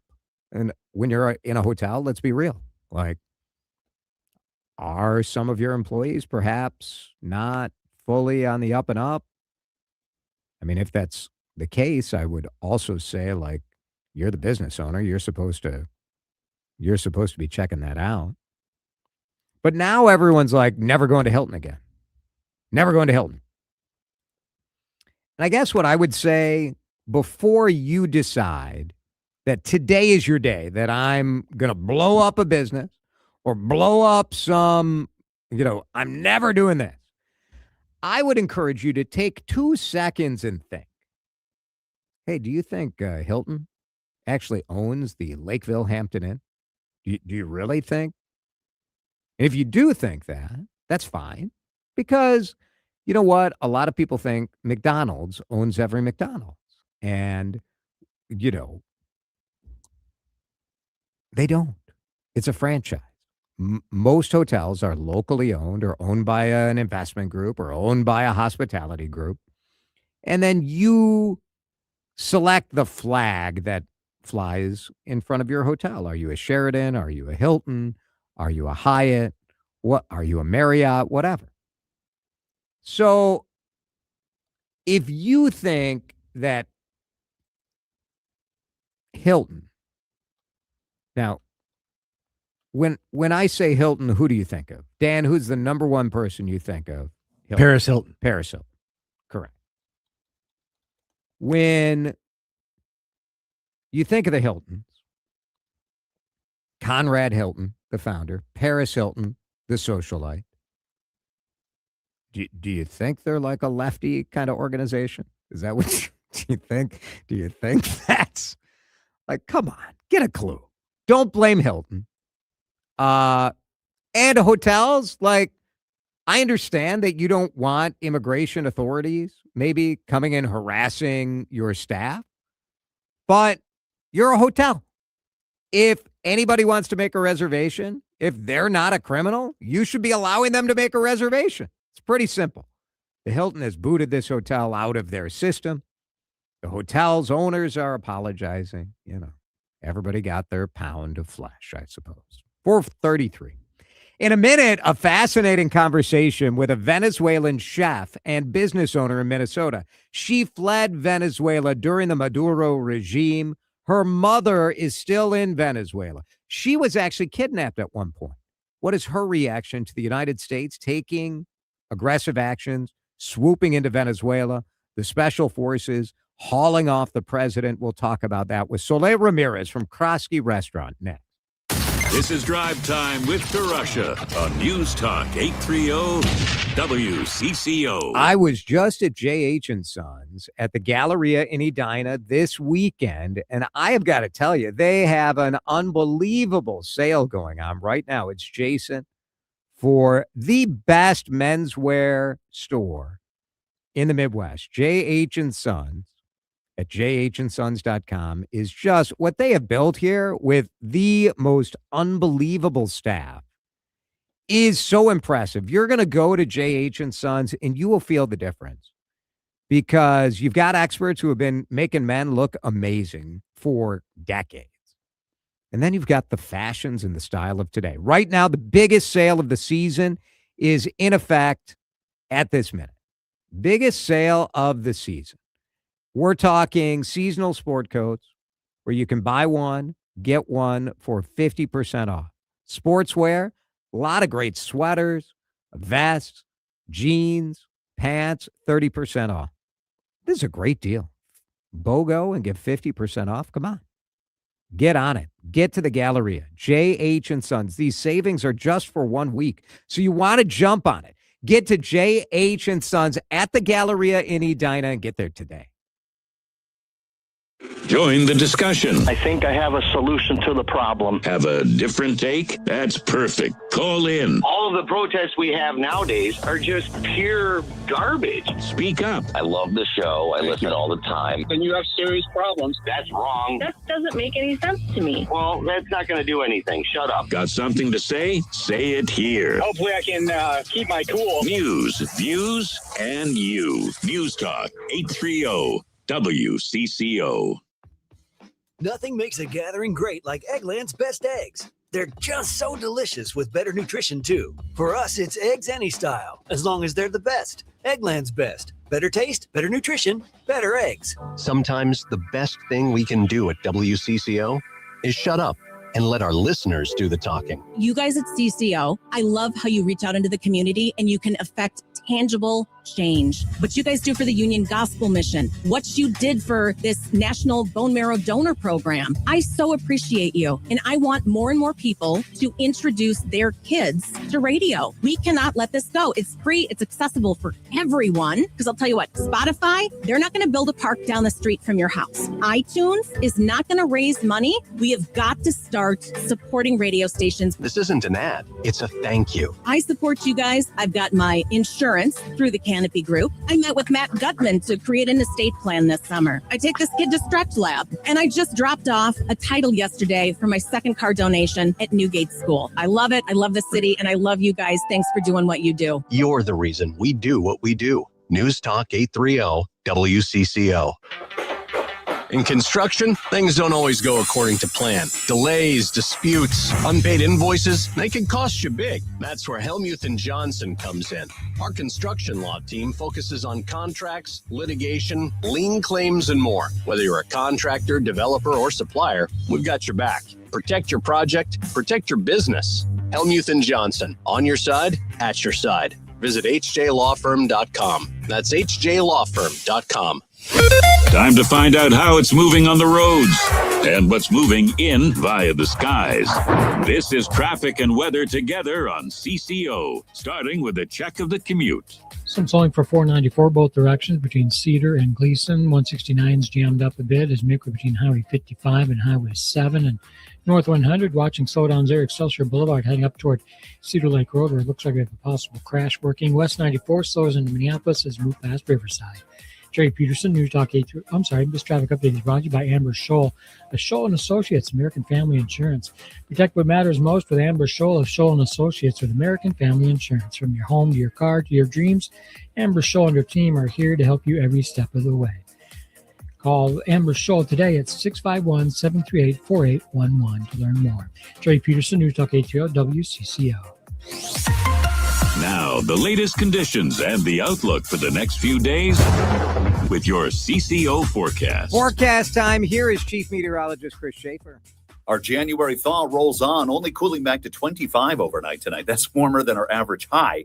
Now, we will see some areas of fog with the melting out there. Mostly cloudy, 37 tomorrow, 35 Thursday. It stays mild through the weekend and even into next week.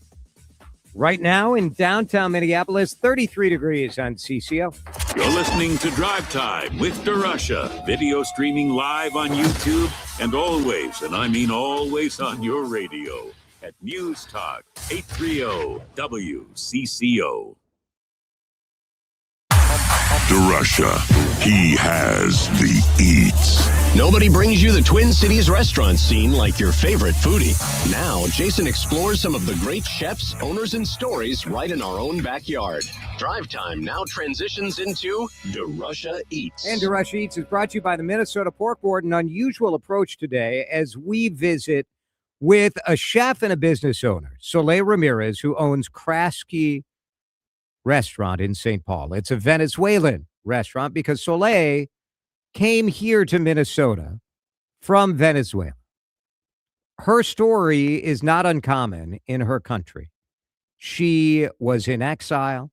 She was kidnapped at one point by the regime, and she fled to the United States. She's built a life for her here in the Twin Cities, but I wanted to get her perspective on the action over the weekend by the Trump administration and the United States to send special forces in and haul Nicolas Maduro and his wife away.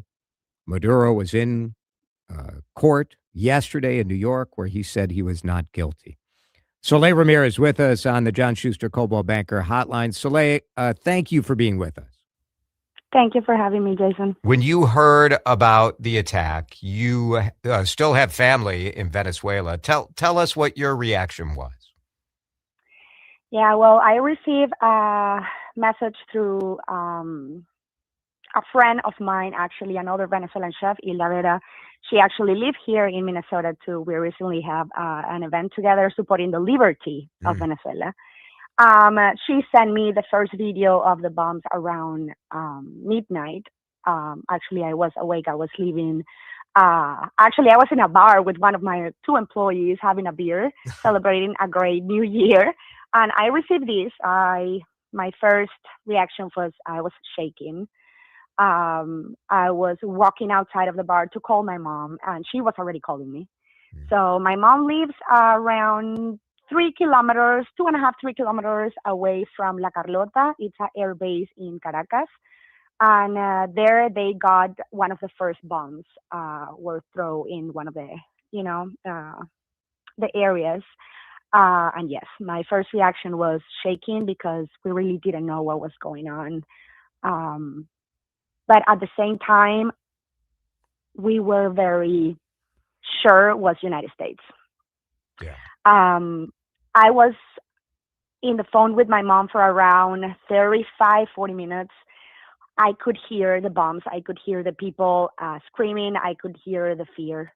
And the only thing I said to my mom was, my mom is connected to oxygen machine, So I was like, make sure your batteries are charged, make sure your phone is charged, get out of the windows, just kind of like following a protocol of just protecting, yourself. Then I hang out with my mom and I start to call my cousins. My uncle lives actually very close to Fuerte Tiuna in Prado del Este, in the house. Actually, I was born and raised, and I grew up my grandma house. So I have like my uncle in one side of the Caracas and my mom in another one.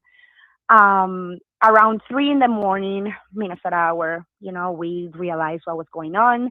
The news start to get a little bit less confused, and the happiness start.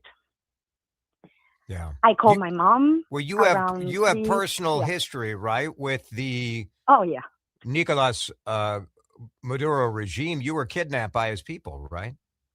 Yes, absolutely. Actually, I was kidnapped by the Tupamaro and the Tren de Aragua. Yes. And so part of why you left Venezuela and came here to the United States and ended up here in Minnesota was because of the political environment. And when you look at Nicolas Maduro, do you celebrate his removal? Absolutely. And this is something I have said I had like 5 interviews on Saturday with different channels and different magazines here in Minnesota.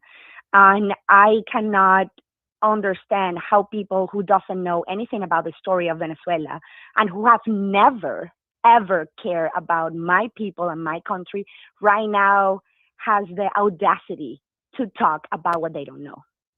I am not a Trumpist. I don't support his government. I don't like a lot of the things he's doing. And it's very, very hard for me to accept what he did to my country actually can help us to see the first light in 26 years to a freedom. Because this is just the beginning of something bigger. And I want people to understand, if you don't know the history of my country, do not talk about it because it hurts. Nobody cares about all the people they have killed in 26 years. Nobody for a very, very long time care about our oil or what China is doing in the Amazonas with all the mines and destroying our country with all the extraction of the gold, what Russia is been building in Venezuela for years, what Iran is been doing to Venezuela for decades. Nobody cared about that for 26 years. And now everybody cares about our oil is not even theirs. That is something I don't understand. Maduro was never voted president. He never won an election. He is not a leader. He is not the president of Venezuela. He never was. So I don't know what people just talk about the leader and the president of Venezuela. He never was. He was a dictator. He and all the people around him, they were never voted for. Do you worry about what comes next as far as who's going to end up running the government and what the future is going to be for your mom and for the people of Venezuela? Yes, absolutely. This is something we have never experienced before. So we are very scared because we don't have any answers, right? Right now, the vice president of this dictatorship, she just was sworn as the new president of Venezuela. If we follow the rules of Venezuela, she should call to elections in 30 days. That is what our constitution says. And I'm 100% sure with everything they are talking and they are showing, like my mom, I was talking to her before I received your call, and she's saying like all the paramilitary, it's in the streets. Like everybody needs to go to work and kind of like just to survive, and they are just arresting people from, reporters. They are arresting a lot of people in the last 2 days. They are, again, doing what they do the best, just scare people, kill people, pull people in jail just because the way they think. I don't think this is going to be an easy transition. And I understand why they don't want Maria Corina Machado and Edmundo Gonzalez right now in Venezuela, because these people keep all the military and the gun force. So right now it's so dangerous. We are living in a very, very dangerous time, because all of the rest of these, we call the cúpula, so all the people who actually are part of this dictatorship, they're going to fight between them to claim the ladder of power. And this is not going to be easy. But I really believe, not just because the United States can be involved in this, France actually already said they could help with the transition too. And a lot of countries actually have said they can be like observers in all these situation. We need help, international help, because Venezuelans don't have any way, and a lot of the opposition of Venezuela, they are in exile like me, because they cannot be there. So how we can right now fight against what is happening as Venezuelans, because almost 8 million of Venezuelans have fled the country. Yeah. So yeah. I don't know what is going to happen. I don't think nobody knows. But we have, for first time in 26 years, hope, and that it's bigger than fear. So I think we have what we need just to keep moving. Soleil Ramirez is with us. She is an exile from Venezuela, lives here in the Twin Cities, owns the restaurant Krosky in St. Paul.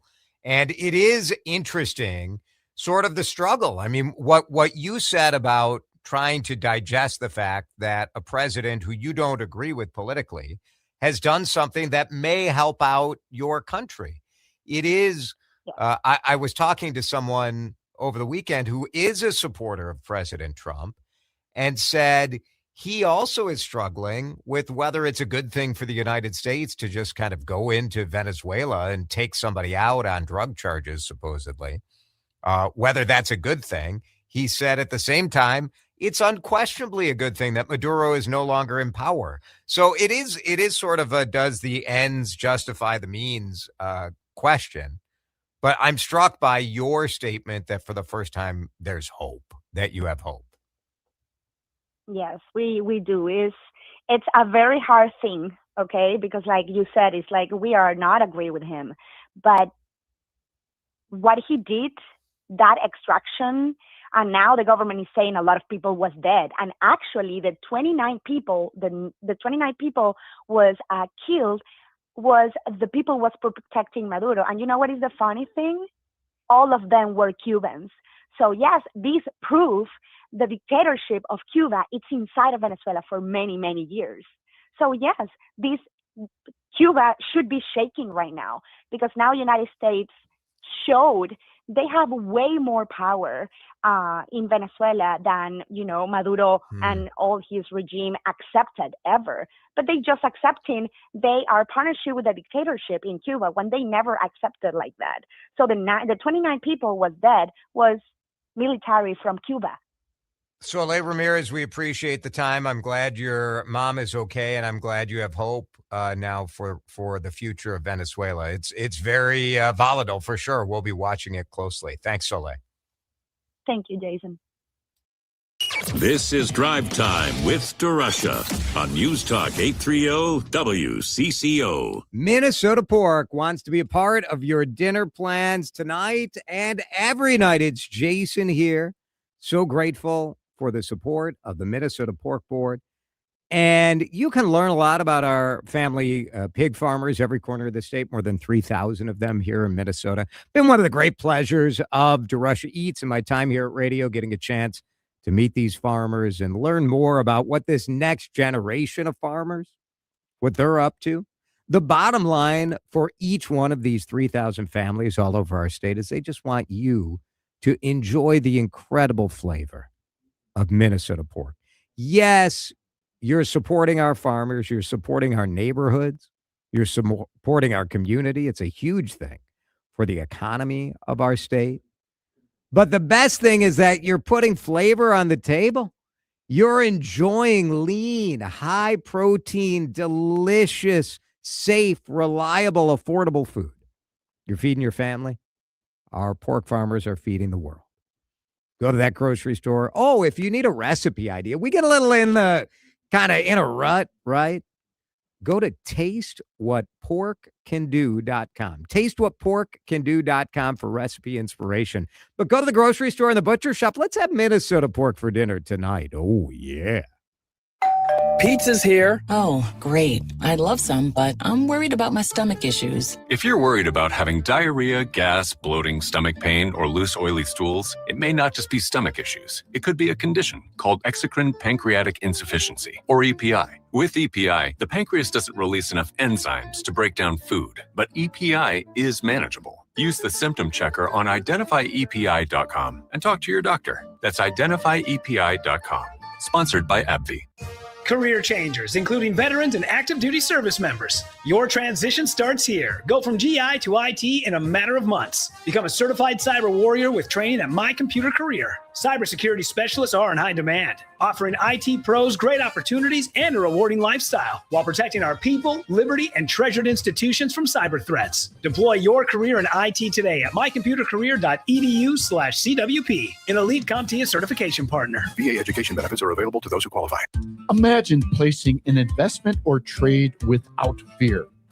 Knowing that big institutions have taken the same trade as you, pushing the price higher, which only they can do. You get to ride the wave of institutional demand. If not, your plan will protect you from the downside. This is how our students are taught to invest in trade. Right now, you can sign up for a free investing class where we'll outline our strategy for following the smart money. Text investing to 210-210.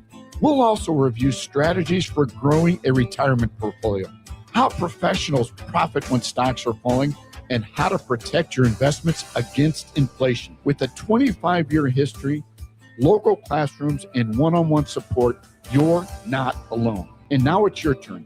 Sign up for a free investing class today.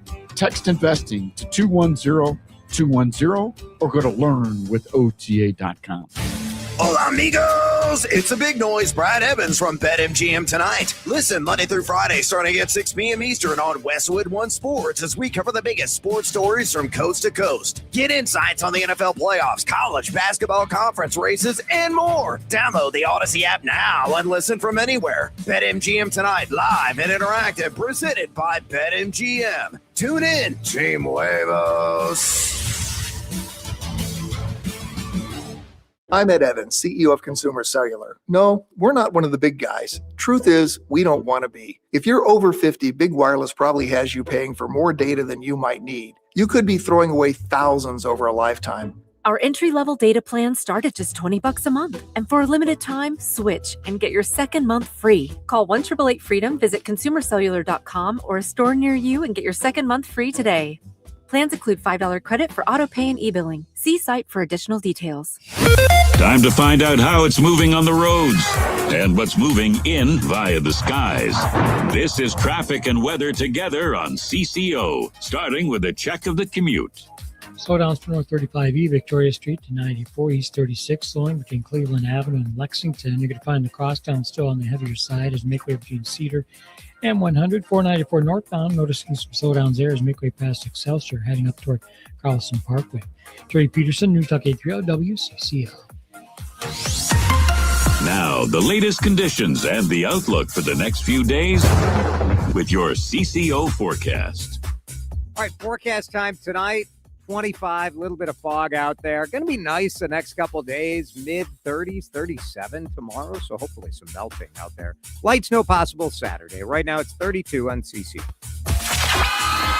Jason DeRusha. You are hitting on all cylinders today. On News Talk 830 WCCO. When I was home over Christmas break, my dad asked if I remembered what he gave me, well, what the tooth fairy gave me when I lost a tooth. I said, Dad, I was probably 6. Like, I don't know. I remember, like, I do remember my parents giving the occasional $2 bill, which was something that I tried to pass on to my kids because a $2 bill is objectively cool, isn't it? I think it's cool. You know who doesn't think it's cool? Anyone, anybody else. No one thinks it's cool. I thought the $2 bill was so cool. I imagine the same was true of my dad back in the late 70s, early 80s, when he was giving me the bicentennial quarter. He was showing this quarter to my son, my 20-year-old son, who was not impressed by the $2 bill I tried to give, the Tooth Fairy tried to give. He's like, do you know what this is? My son's like, I think it's a quarter.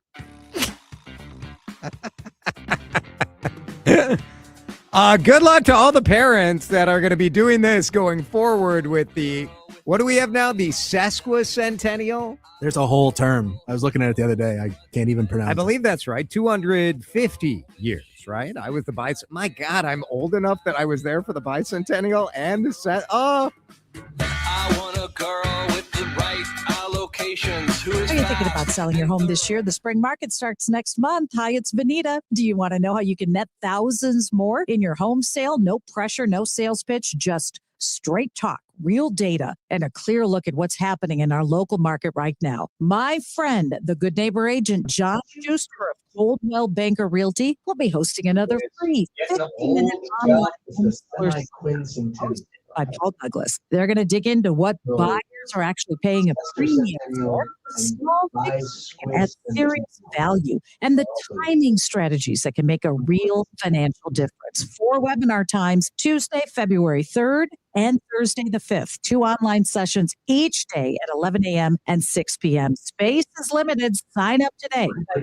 JohnSchusterGroup.com. Click the banner at the top of the page marked Home Sellers Forum. Get you moving. JohnSchusterGroup.com. Terms and conditions may apply. I'm Bob Burke, founder and chairman of Burke America Parts, a family of brands that includes RepairClinic.com, an appliance and HVAC part solution company that's run international brands. Before AmericanEagle.com, we partially launched a new technology platform developed by another firm.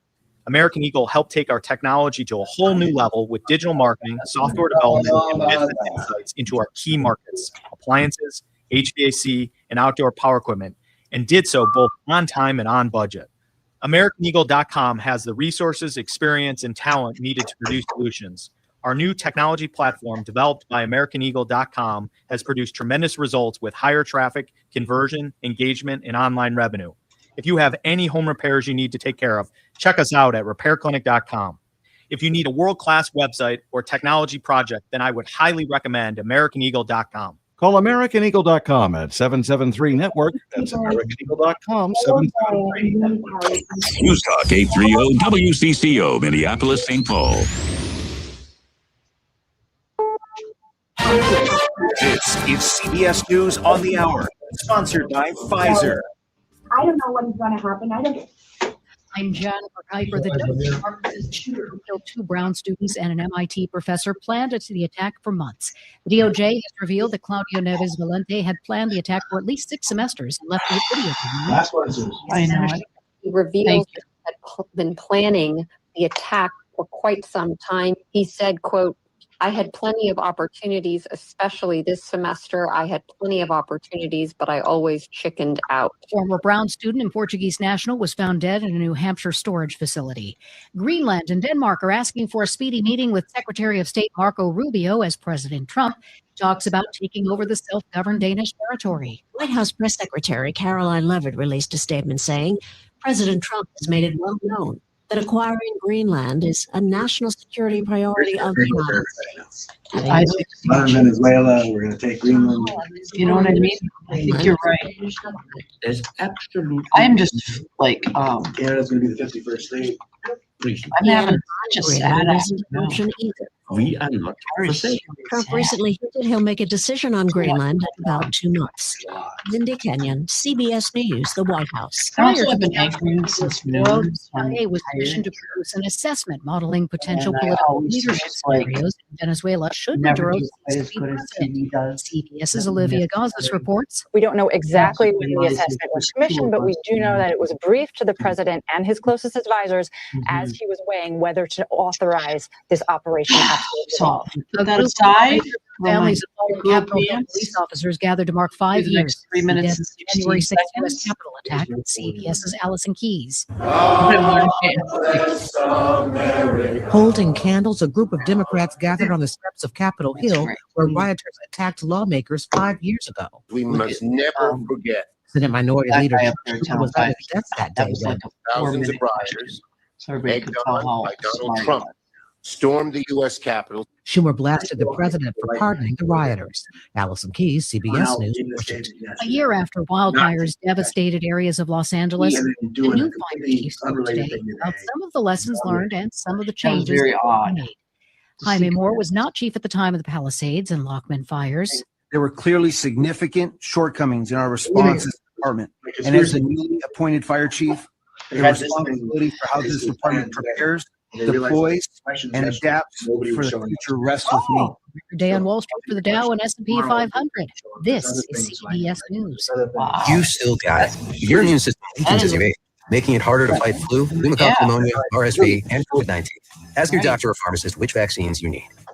Minnesota's trusted voice every hour. Let's get Just you gonna caught deliver up. you the news right now. On News Talk 830 WCCO. Cloudy skies, 32 degrees at 5:03. Good evening. I'm Susie Jones. The hour's top story. Well, he may not be running for a third term, but Minnesota Governor Tim Walz says anywhere. And you can make all your requests for me to resign over my dead body. Will that happen? the governor making the announcement yesterday. He's dropping out of the race. With that out of the way, he says he's ready to face challenges in 2026, including turning up the heat on Minnesota Republicans. And expect for the next 11 months for me to ride you like you've never been ridden, to make sure that you're doing your job. He says Republicans are withholding information about potential fraud.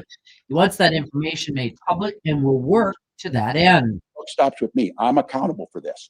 And because of that accountability, I'm not running for office again. But I have a year to continue to improve on a record that I think will stand up against anybody's, a record that has made Minnesota better.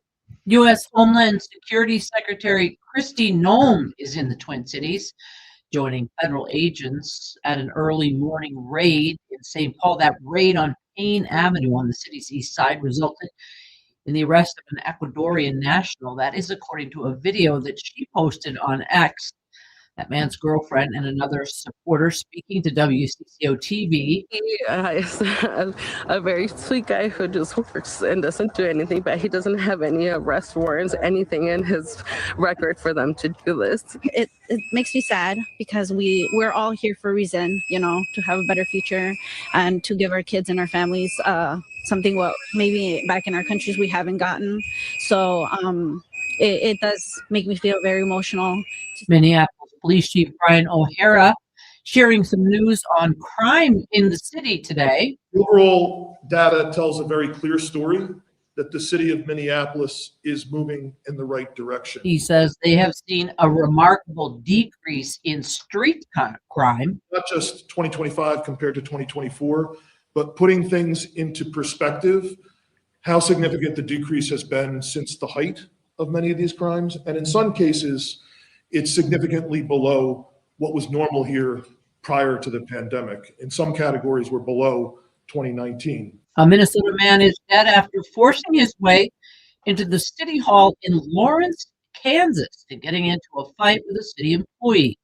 Police say 28-year-old Omar Dominguez Gavindon is from Buffalo, Minnesota. He was seen on surveillance tape breaking into City Hall yesterday. They say a city employee responded to him and a fight ensued with, in the end, shots being fired.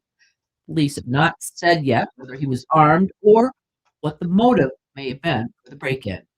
WCCO News Time is 5:06. Time to find out how it's moving on the roads and what's moving in via the skies. This is traffic and weather together on CCO, starting with a check of the commute.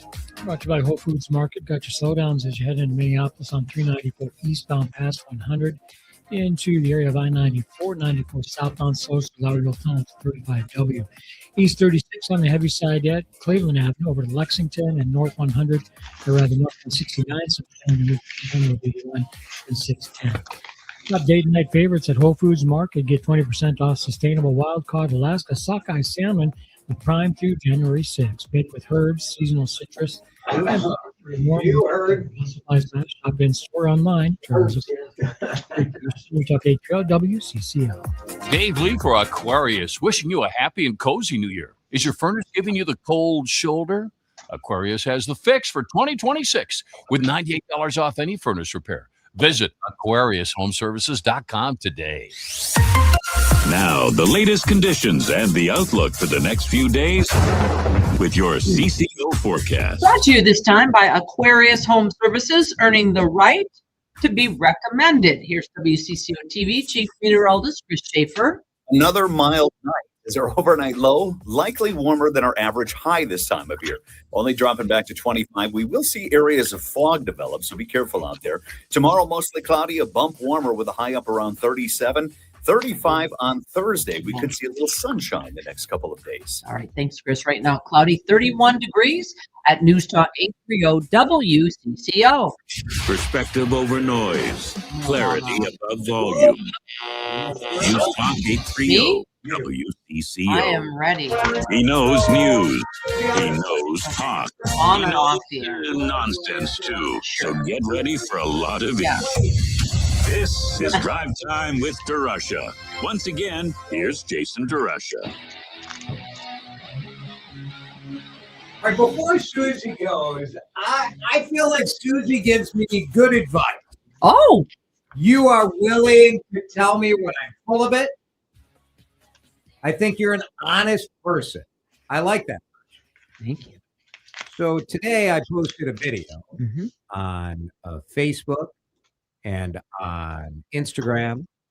And, well, I could play you a little bit of the sound. Okay. Well, maybe I can. Here we go. Minneapolis, should I birthday month, and I need your help. Where in St. Paul or Minneapolis should I go out to eat?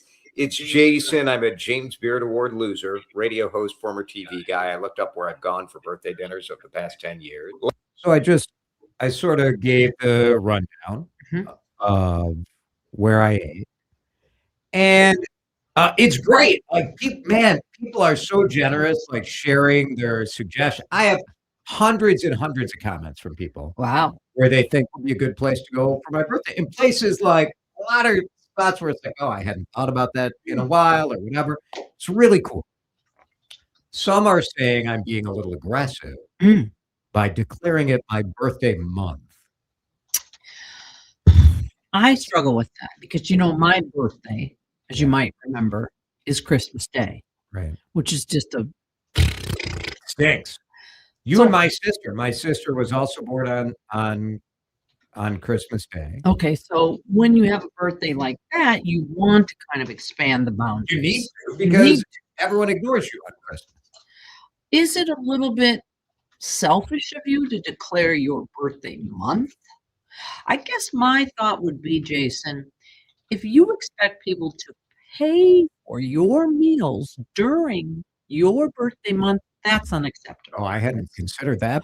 Now that does sound appealing. I didn't mean to offer that. I meant to say, don't do that. Who wants to take me to dinner tonight? See? We can start. The birthday is the 24th. I could start the 6th. I didn't mean to, some people definitely want to be celebrated all month. Yes. I want to be celebrated all year. Okay. So do you feel the motivation is basically insecurity? You feel like you need to be held up and worshipped and glorified in order to be worthy of a place on the planet? Yes. Yeah, it's profound insecurity. Isn't that most broadcasters, most performers in any way? We have this appearance that like we got things under control. No, we're just mostly insecure theater kids. That's most of journalism out there. I think you're right. No. And you just do the best you can every hour and hope for the best and try not to swear on the air. That's the main goal. Make sure we play the ads. And don't swear on the air. Don't swear on the air. My daughter always asks me that. How was your day? Did you swear on the air? I love that. I used to ask my sister, maybe I shouldn't say this. Oh, so it started when she was a lifeguard. And when you're a lifeguard and you go and get someone, they call it a save. Okay. So I would ask if she had any kills. Like you didn't get there. Didn't get there in time. And then that continued when she was a nurse. That's a little morbid. I'm just going to say that. It's a little twisted. But I imagine you might have grown up in a family that had some dark off humor. color. Dark humor. Yes. Yeah. Thanks. So happy birthday. Enjoy your dinners and what have you. Spa It's treatments. just nothing. I'm doing nothing. So far, I have no plans. But last year, I was very negative about my birthday because I was turning 50. Okay. I didn't like it one bit. Okay. And this year, I'm back to normal. Have you eaten at that steakhouse in St. Louis Park where Ocado? Yes. Right when it opened. I actually would like to go back there. It's been a while. It's a beautiful inside. The Yeah. facility is quite lovely. Very The decor. sexy. Yeah. Very sexy. At night, it becomes like a club. I know. I hear they have Oh. folks come up in like limousines. Mm. I was just going to point out that you actually do have plans on your birthday. Oh, That because your birthday this year coincides with Twins Fest. So you'll be celebrating your birthday with the Minnesota Twins live at Target Field. 3:30 to 5. I love Our boss did ask me if, like, seeing as it was my birthday, if I did not want to do that, which felt like a trick question. You know, what are you supposed to say? You say, I can't wait to work on my birthday. At I the mean, Twins Fest." you have essentially a captive audience out there. I mean, for your birthday, what more could you want? Maybe you could ask them for presents. We'll put the line out, see if some of the Twins players Think about it. Your first question to every player: What'd you buy me? What'd you give me for my birthday? All right. Thanks, Susie. Let's get to your Rush Hour News headline. The headlines you might have missed without missing a beat. This is your fast pass through the biggest and most impactful stories of the day. Welcome to the DeRUSH Hour headlines, starting with the lead. All right, the lead story, you heard some of this in Susie's news update. I want you to hear more of what Governor Tim Walz said during a news conference today, the first time he answered questions about his decision to drop out from the race for governor. Tim Walz largely blamed Minnesota's target status as Minnesota, his words, under assault by the Trump administration. Here's why he said he decided to drop out. And it's clear, look, I don't know, I don't think any governor in history has had to fight a war against the federal government every single day. And now it's reaching down into our commissioners. And look, what Donald Trump tweeted the other night, put the Hortman children's at risk. They have to look at security, put my family at risk again. What he's doing to the Somali community is absolutely unconscionable. And at some point in time, this is about, I don't know what it is. Whatever it is, I bug the crap out of Donald Trump. I would argue it is because I believe in public service. I've not enriched myself in office. I treat people with dignity. I agree to compromise with people. And the attacks on Minnesota are far beyond me, and it's hurting Minnesota. Governor Walz definitely defiant in this news conference today. That post this weekend did bring up concerns in an interview that Hope Walz, Governor Walz's daughter, gave to Twin Citeis YouTube channel yesterday, is a question about safety. If you have the president promoting a false conspiracy theory about the murder of Melissa Hortman, is he worried about that? Yes, and for our Somali community, yes. Look, I'm on the list because whatever it is, they hate us. I may be on the list because of last fall. I may be on the list for whatever reason. But yes, that's exactly what it is. And look, I don't know how you spin the story other than him pushing that conspiracy theory. You don't have to listen to me. The Hortman children told you that. We shouldn't have to be talking about them. Respect their privacy. We just attended a wedding, which was a joyous day, with 2 empty seats from someone who's murdered. But, you know, there's rumors out there and all this. That is freaking evil. And every one of you in this room knows it's evil. And that type of hate and those types of threats that are actionable, yes. And look, I'm concerned for my family, but I've got a little bit of protection now. My family, not so much. But what about Somali immigrants who are minding their own business? So what happens next? What happens next? It's an excellent question. It's an excellent question. The governor's saying he's revitalized. He's focused. He's ready to fight. For Republicans here, I have more energy than I've ever had. I am committed to this state more than I've ever been. I love this state with every fiber of my being. I believe we are the best state. Have I been perfect in this? God dang no. I wasn't perfect as a teacher. I wasn't perfect as a coach. I wasn't perfect as a soldier, but I was pretty damn good at all those things. And I am committed to getting this right. And I will tell you what, if they think now, I mean, game's over for them now. It was all me. I was the bad guy or whatever. Well, put up or shut up now and tell us what you're going to do to make this state better. I do think it'll be very interesting knowing that some of the leading Republican candidates for governor are in the legislature right now. And Governor Walz, this was not a news conference where he stepped forward and said, you know what, I wish I had done some things differently. I wish we were more aggressive in fighting fraud. I do think in this case, both scenarios are true. He is to blame for not being more aggressive in taking responsibility, in changing the culture in the social services areas in the Minnesota government. I think he says the buck stops with me, but to me, that's not enough. You got to own that you could have taken more action earlier. He's also right that Minnesota is in the crosshairs of the federal government. Now, what responsibility does he have for that? He is not de-escalated. But it is the people of Minnesota that end up a little bit, I would say, caught in the middle here. And that now you have ICE, yes, arresting criminals and people who should be sent back, but also hauling in people who just are of color. And that is also indisputable. And is that what we want? That does move us to our next item in the DeRUSH Hour news headlines, and that is ICE activity going on in the Twin Citeis suburbs, in Minneapolis, in St. Paul.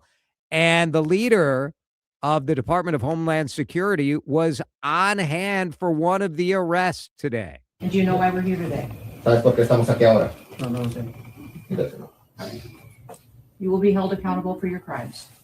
Vas a ser arrestado por los crímenes que tienes. So that is DHS, Department of Homeland Security Secretary Kristi Noem, in a video that was released on her X account and on Secretary Noem's Instagram today, showing an arrest made in Minneapolis. According to the secretary, it was an arrest of someone who was wanted for murder. And if indeed this was someone who was here illegally, who has an active warrant for murder and sexual assault, he was convicted of robbery and extortion, according to her post on X, then bravo to ICE for getting that person off the streets. But my goodness, quite a flurry of activity. Different media reports from CBS and CNN have indicated that 2,000 immigration officers will be coming to the Twin Cities over the next month or so, taking action here. One more note, because today is January 6th. It is the anniversary of the attack on America. And despite what the White House wants you to think, January 6th was a very dark day in our nation's history. Bring out beds! Bring out beds! Bring out beds! On the official White House page today, they are praising President Trump's action to pardon the January 6th defendants. The revisionist history about what happened here is disgusting. And I have seen a lot of spin in my life from politicians who are trying to make things that are awful look better. But saying that 1,600 Americans who were mere trespassers or peaceful protesters treated as insurrectionists, that's the quote on the White House website today. I don't think history is going to be hoodwinked by this nonsense. I know a lot of you have to defend your team, but we saw people climbing the exterior of the Capitol trying to interfere with a legal election. Disgusting, disgusting, disgusting. Let's break. When we come back, in depth, DeRUSH Hour news headlines in depth with Abou Amara, a Democratic strategist. What is next? Will Amy Klobuchar jump in? And if not Senator Klobuchar, then who? Abou, next. You're listening to Drive Time with DeRusha on News Talk 830 WCCO. All right, holidays are over. Back to work. Are you ready for it? Are you ready for your back to work wardrobe? It's Jason here for my friends, and they are my friends. Amazing team at J.H. & Sons at the Galleria in Edina. It is premium men's clothing. There is a reason that the Halberstadt family has been opening up locations all over the upper Midwest. It's because they're the best. The selection they get is through the roof because my guy Kevin, along with the Halberstadts, go traveling all over the country, all over the world to bring you the best brands, the best craftsmanship, the best fabrics. And so you get the best because you deserve it. You need a suit, you need J.H. & Sons. You've got a special event coming up, you need J.H. & Sons. You want to save some money right now, you need J.H. & Sons because they are clearing out seasonal sport coats. So you just want a nice sport coat? Get over to the Galleria. 50% off. Buy one regular price, get one at 50% off. All of their seasonal sportswear and going out clothes and more casual workwear, 30% off on the seasonal stuff as well. So go visit. Tell them you heard us talk about J.H. & Sons on CCO, but go visit jhsons.com. I'm Piera Palazzolo, VP of Digital Marketing for the American Management Association, a company focused on the management training skills needed to enhance the careers of business professionals. We did our research when it came to the best companies for website development and chose AmericanEagle.com. And we couldn't be happier. AmericanEagle.com worked closely with us to understand the front and back end requirements needed to launch an e-commerce website that could handle the complexities of running thousands of seminars nationwide. Our robust new website and improved SEO saw immediate increases in site traffic and web revenue. If you're in need of managerial effectiveness and success, visit our website at amanet.org. If you're in need of a website that provides an unparalleled consumer experience, I highly recommend AmericanEagle.com. Transform your business today. Dial 877-WebNow1 for a free digital consultation with AmericanEagle.com. Chad back here with you. I want to talk about trust and peace of mind. We all need it, in particular in some areas, including your insurance. Maybe it's for your business, or maybe it's more traditional with your house and your car. For me, I have trusted Amber Scholl and Associates with American Family for what are you guessing? 5 years, 10 years? No. My entire family, whether it's my father or my kids, with American Family, with Amber in particular, for 30 years. We dread something bad happening with our house, with a car accident, but we need people with expertise, with professionalism and availability, and that's what Amber and her team are all about. Reach out to them today. It's worth it. Trust me. 651-738-4811. You're listening to Drive Time with DeRUSH. Video streaming live on YouTube and always on your radio at News Talk 830 WCCO.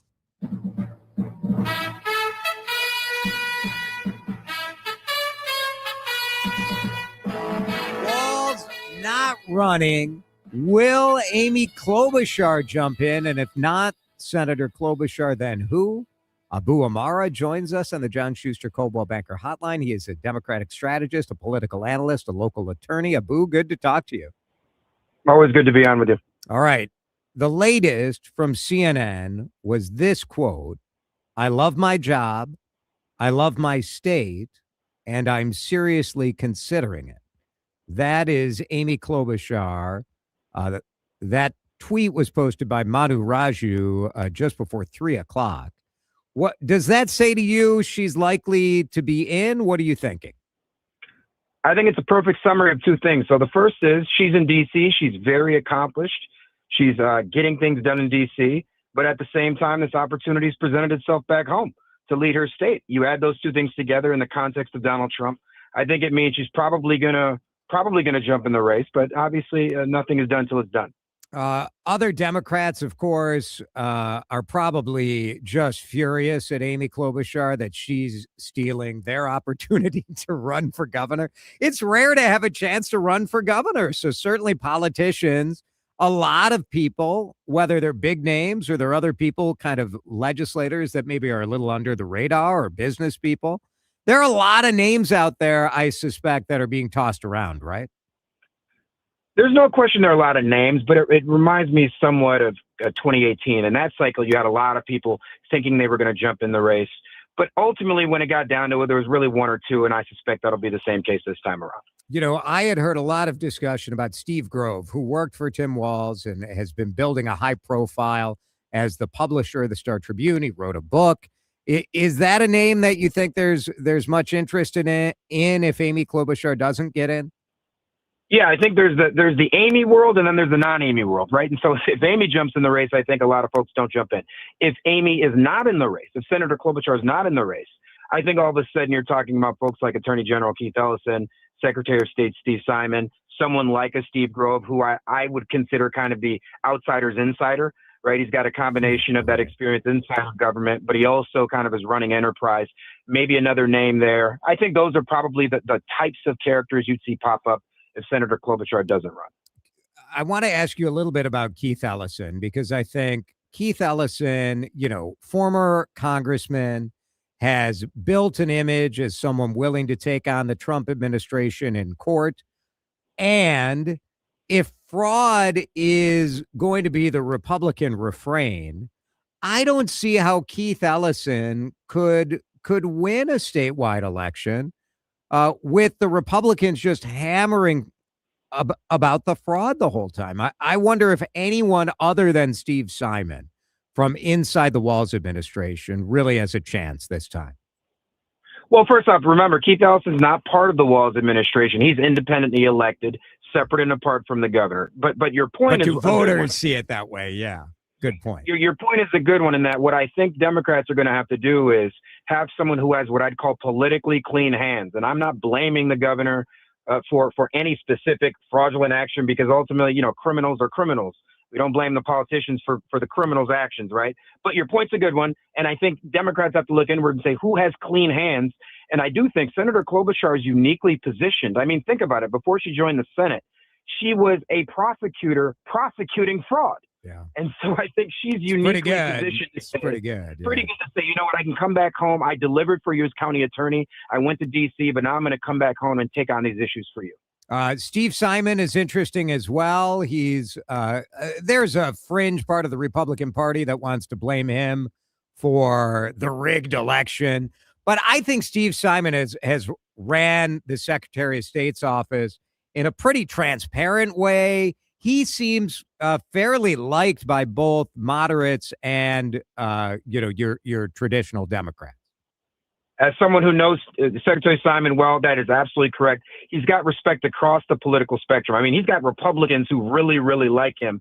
And also, he's a competent executive. I mean, he knows how to run that office of Secretary of State. You go across the 87 counties of this state, and you talk to folks, they'll tell you Steve Simon knows how to run the Secretary of State's office.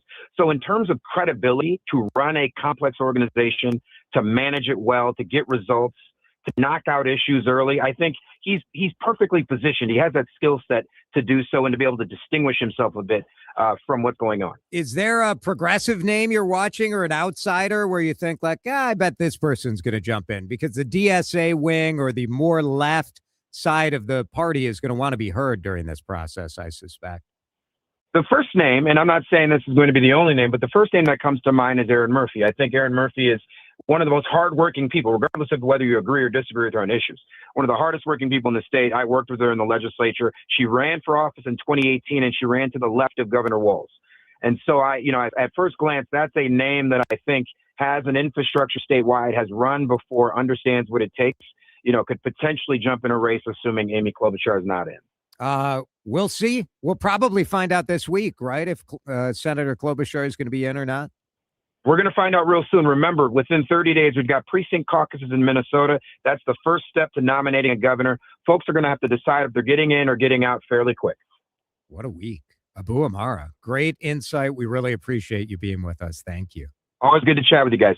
Abou Amara here on CCO. Let's go to Vegas. The formerly known as Consumer Electronics Show. It's the CES. Going on right now in Vegas, and our guy, Greg Swan, is on the floor. Robots. Are they taking over? We'll talk to Greg in just a minute. You're listening to Drive Time with DeRUSH. Video streaming live on YouTube and always on your radio at News Talk 830 WCCO. Time now for today's Spotlight on Tech, sponsored by Wesley Financial. The IPO market is expected to perk up in 2026 with some big names considering their stock market debuts. Investment bank Barclays is forecasting that 2026 will see the biggest IPO action in 4 years, with a market dominated by companies worth around $10 billion, with a trend toward even larger deals. High-profile firms like SpaceX and OpenAI are reportedly thinking of going public in 2026. I'm Jason Brooks. Wesley Financial Group is not a law firm. I'm Chuck McDowell, founder of Wesley Financial Group. Did you buy a timeshare because they told you it was a great investment? That's a lie.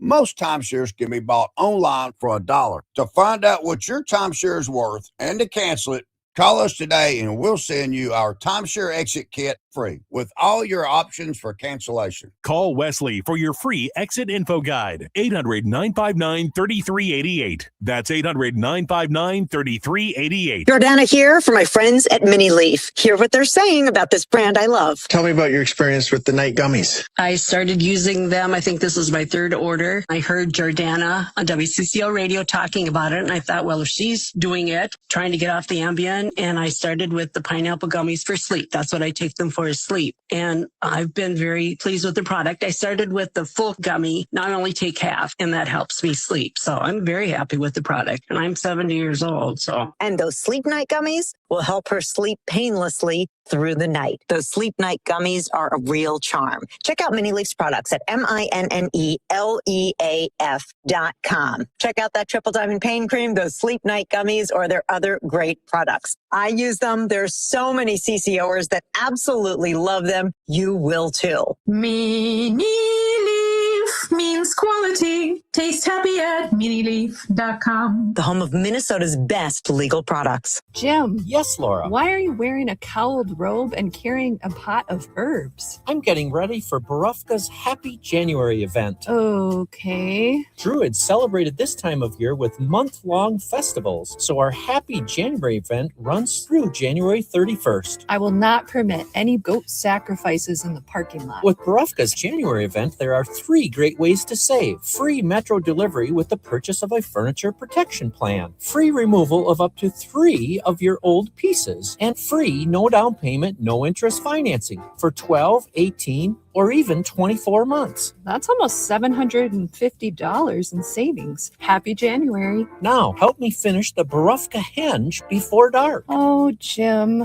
Barufkas, no gimmicks, haggling, or hard to understand pricing. In Minnetonka, Woodbury, and Burnsville. Barufka. Decidedly This is the story of the One.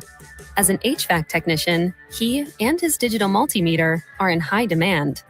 So when a noisy office HVAC turns out to be a failing blower motor, he doesn't break a sweat.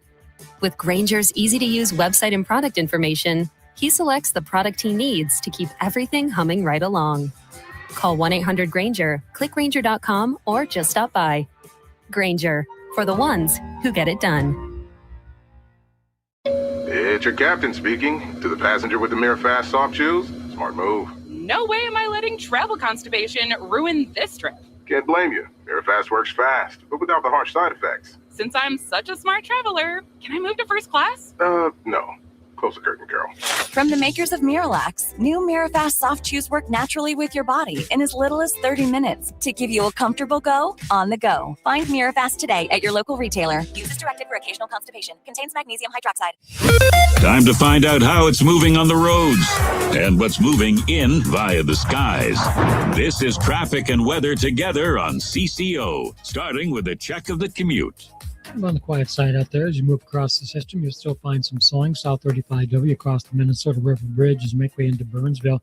East 494 congested, France Avenue to Cedar Avenue, and 280 North Mountain University getting rid of a possible crash. It's already slow as you come up from 94. Jerry Peterson, News Talk 830 WCCO. Now, the latest conditions and the outlook for the next few days with your CCO forecast. Forecast time. Let's check in with Chris Schaefer. Our January thaw rolls on, only cooling back to 25 overnight tonight. That's warmer than our average high. Now, we will see some areas of fog with the melting out there. Mostly cloudy, 37 tomorrow, 35 Thursday. It stays mild through the weekend and even into next week. Right now, it's 32 on CCO. You're listening to Drive Time with DeRUSH. Yes. Right, because that's the appropriate reaction. You should be laughing. Yep. On News Talk 830 WCCO. From viral chaos to tech, pretend to understand. What's next? Let's find out. This is Greg Swan Explains the Internet. Greg Swan is live in Las Vegas on the floor of CES. He is a senior partner at Finn Partners, joins us to explain the internet. Hi, Greg. Hello from Las Vegas. It is not icy here. Oh, it is deserty. It sounds wonderful. But there's more robots. Yeah, we got more robots, though. Well, that has been, for sure, the largest theme coming out of the consumer what we used to call the Consumer Electronics Show. I still want to call it that. Because do regular people know what CES is? I don't know. I don't think so. You know, it started in 1967, way back. It was in New York City the first year, and it became known as the place where the VCR came out, the CD player, the DVR, all now acronyms. Right? So why not call it an acronym? You've been going since 2008, right? 2008, that's before the iPad came out. I was here. We were covering the launch of the Microsoft Zune and the Surface tablet. There's a Polaroid company based in the Twin Citeis at the time I was supporting. We launched a mobile printer. And wow, stuff's come really far since then. If you think about just technology. And this is a great place to come and just see the new hardware, see the new innovations. It's not just consumer electronics. There's auto here, there's software, there's media companies. And at Finn Partners, obviously, we have clients showcasing here. And also it's part of our role to understand how is technology intercepting consumers, and then what is that going to mean for marketing and communications and ultimately just people. All right. So you've been checking out a lot of different displays, a lot of robot talk, and you've been wearing your kind of AI glasses, right? The smart glasses. Yeah, you know, you and I have talked about this a couple of times on this segment about just the big tech companies want smart glasses to happen. Oh my gosh, I have worn a lot of smart glasses at this show over the years, and they've been heavy and they've needed sensors and they've looked bad. And this year, they're getting thinner. They're more accessible. The pair that I have, the Meta Ray-Ban displays, I bought them at Best Buy in Bloomington. So are they ready for prime time? No, they're not. But starting to see more of that AI buzzword coming to life in products that you might actually use in the future. Glasses is one of those. I think it's very cool. I am for sure like intrigued by these glasses. They are intriguing to me. Now, talk to me about the robots, because I have seen images and videos of robots all over the place coming out of this show. You're going to see more robots this year than ever before. Humanoid robots, not just little delivery robots at a restaurant or toy robots. We're talking hardworking robots. One of our clients at Finn Partners, Boston Dynamics, they showed off their next-gen Atlas system, which is actually powering Hyundai's vision of how they're going to build cars in the future. Wow. Also, a lot of other kind of just companies demonstrating robots that they can lift heavy things, they can do repetitive jobs that are maybe not good for humans. And then, so I've called in to your show multiple years for CES, and every year I complain because I love a good vacuum robot. Yes. That's fine. Yes. But I want one that will do the household chores. And this year, Jason, we got laundry robots. No. Finally. We don't just have one. I've seen 3 so far. I've only been here 24 hours, less than 24 hours.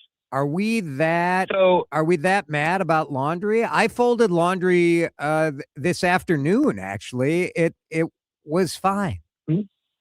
I mean, that's a flex, because there are companies like LG, they're advocating a zero labor home where and they have a robot, and it's washing dishes, it's folding laundry, it's finding your keys.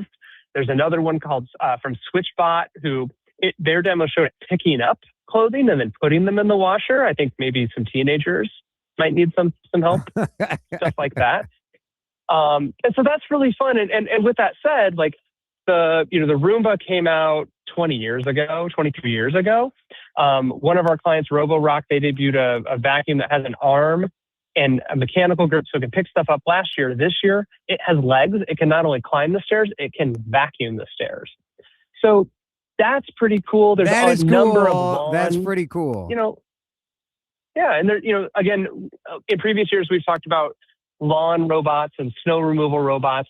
Have you seen any of those in your neighborhood?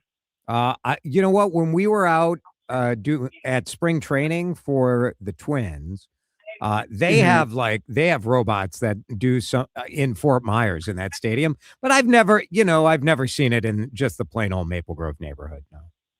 Yeah, I started thinking last year, the prices are getting down. There's more companies starting to release them. They're safer for pets and to be around kids. I had neighborhood kids stop by this weekend and offer to shovel my driveway for $20.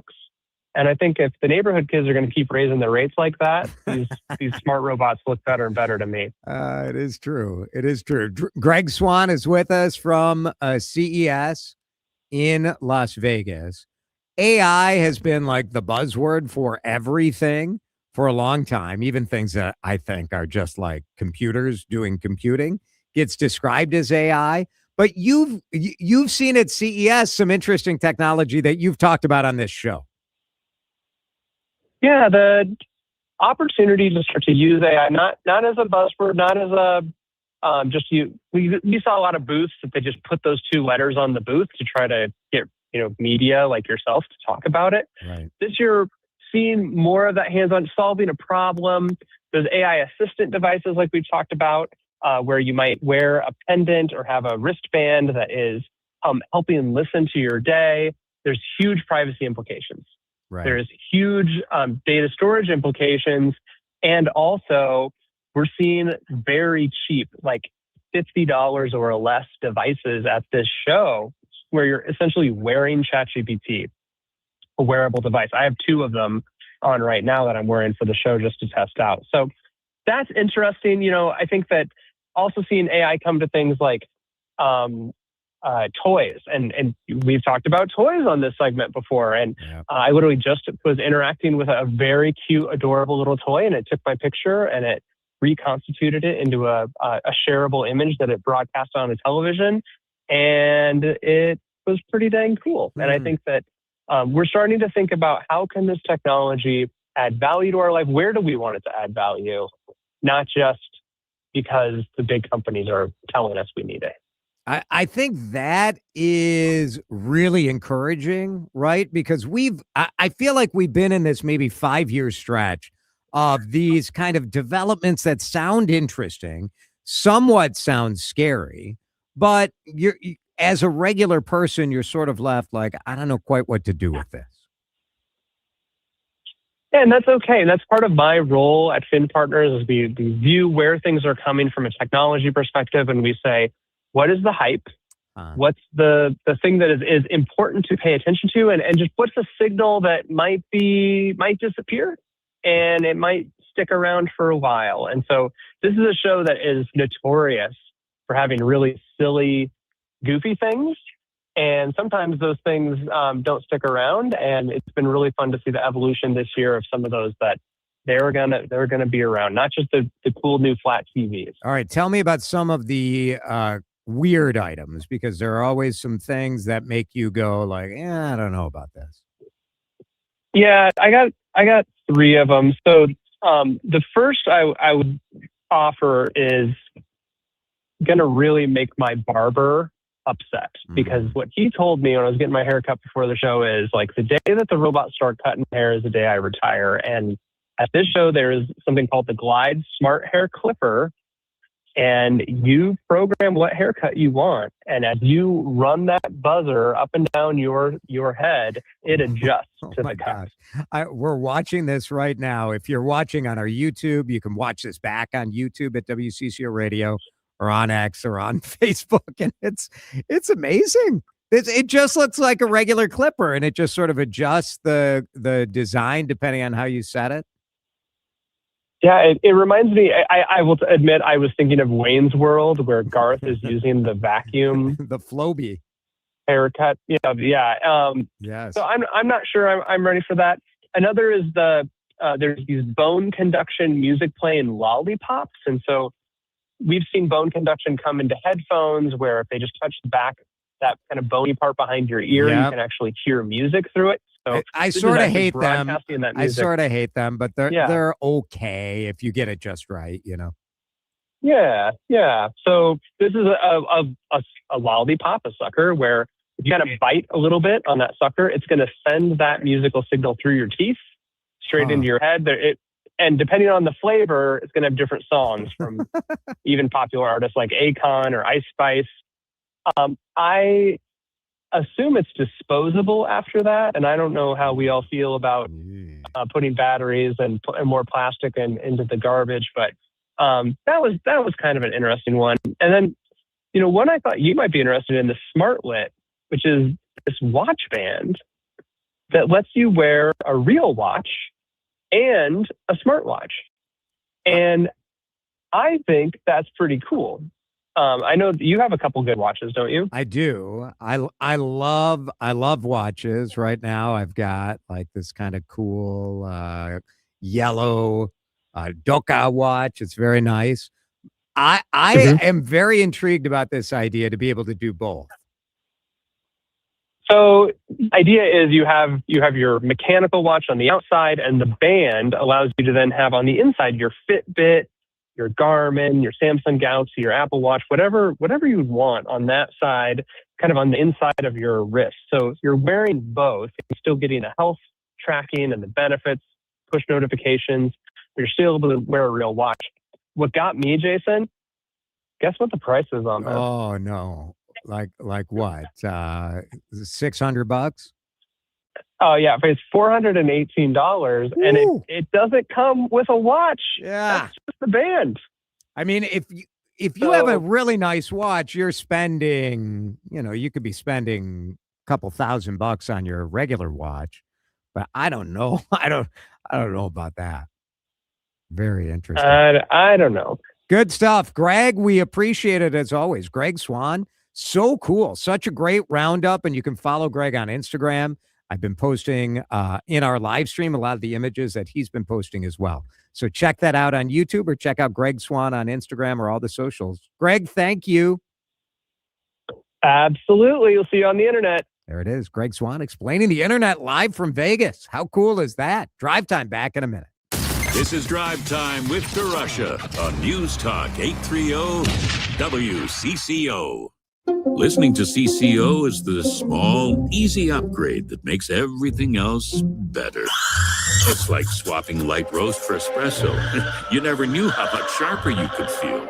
Like actually watching a how-to video on YouTube before assembling that IKEA shelf. Look on what they should look like. Like using GPS while everyone else is still asking for directions. This is your exit. You've upgraded your outlook by upgrading your station. News Talk 830 WCCO. Hair Volume from New Nordic will make your hair look thick and healthy. Available as a tablet or delicious gummy. Hair Volume is available online at Amazon and newnordicusa.com or in the hair care aisle at your local CVS. You can do this. Why? Because no one cares more about your money than you. Right now, many have concerns about their retirement, their investments. Are these mutual funds a poor investment? Did you know that with the average fees of 2%, you could be missing out on upwards of half of your potential retirement dollars? That's pretty high for management, especially when 75% of these funds underperform the market. At Trading Academy, our mission is to empower you to take control of your investments. Text investing to 210-210. Take control of your financial future. Maybe it's to just have a better conversation with your broker. Sign up for a free investing class, local classrooms, one-on-one mentoring, how to protect your investments against inflation. Text investing to 210-210 or go to learnwithota.com. Are you 50 or older? This news is for you. The CDC recommends you get vaccinated against pneumococcal pneumonia. Even if you're healthy, your age puts you at risk. People 50 or older are over 6 times more likely to be hospitalized with pneumococcal pneumonia compared to adults 18 to 49. Just one shot can help protect you. Learn more and schedule at vaxassist.com. That's VAXassist.com.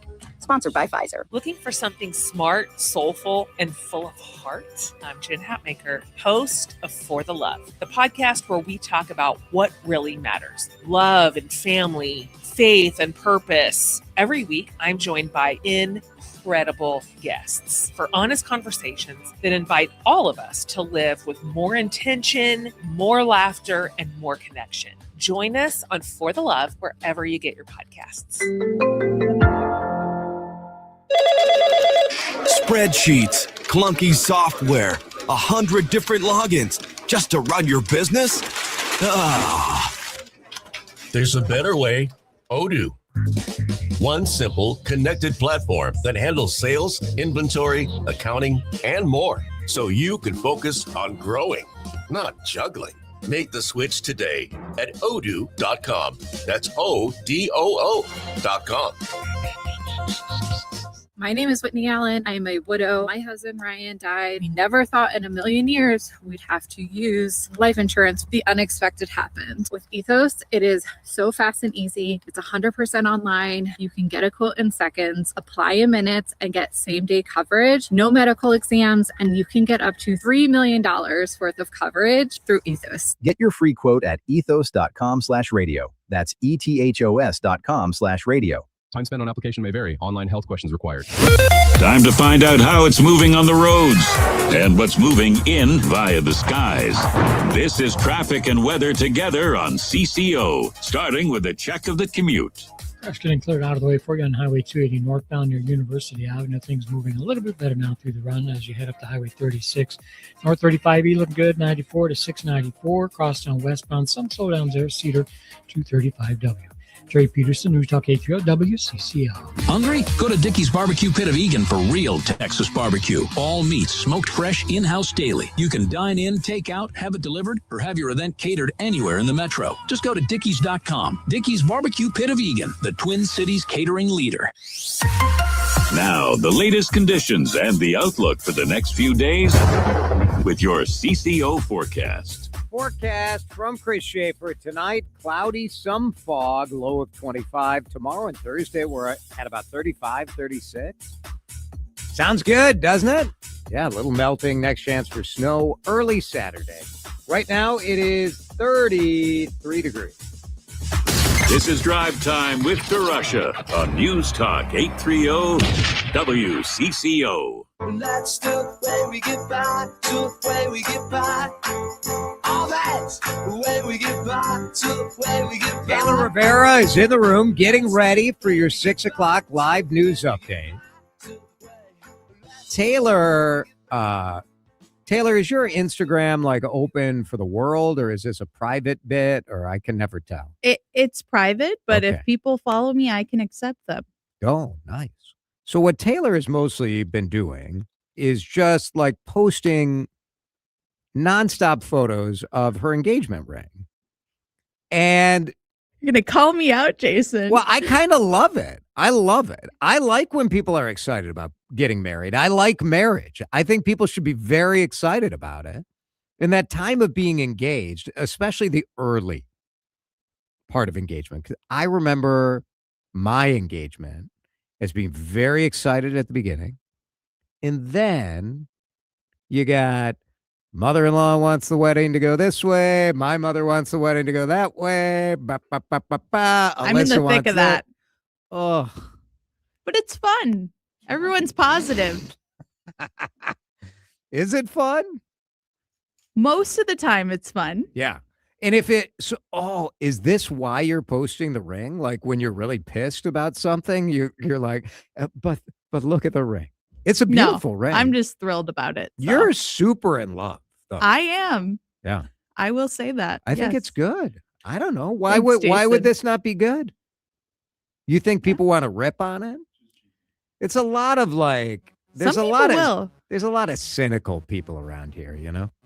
Not this guy. You thought I was going to attack you. I love marriage. I want more people to get married. It's good. Thank you, Jason. I mean, I don't know if you should get married or not. I don't, probably yes. Have a great day, everybody. We'll talk to you tomorrow. Henry's next. Some things are easier said than done, like packing your carry-on and getting everything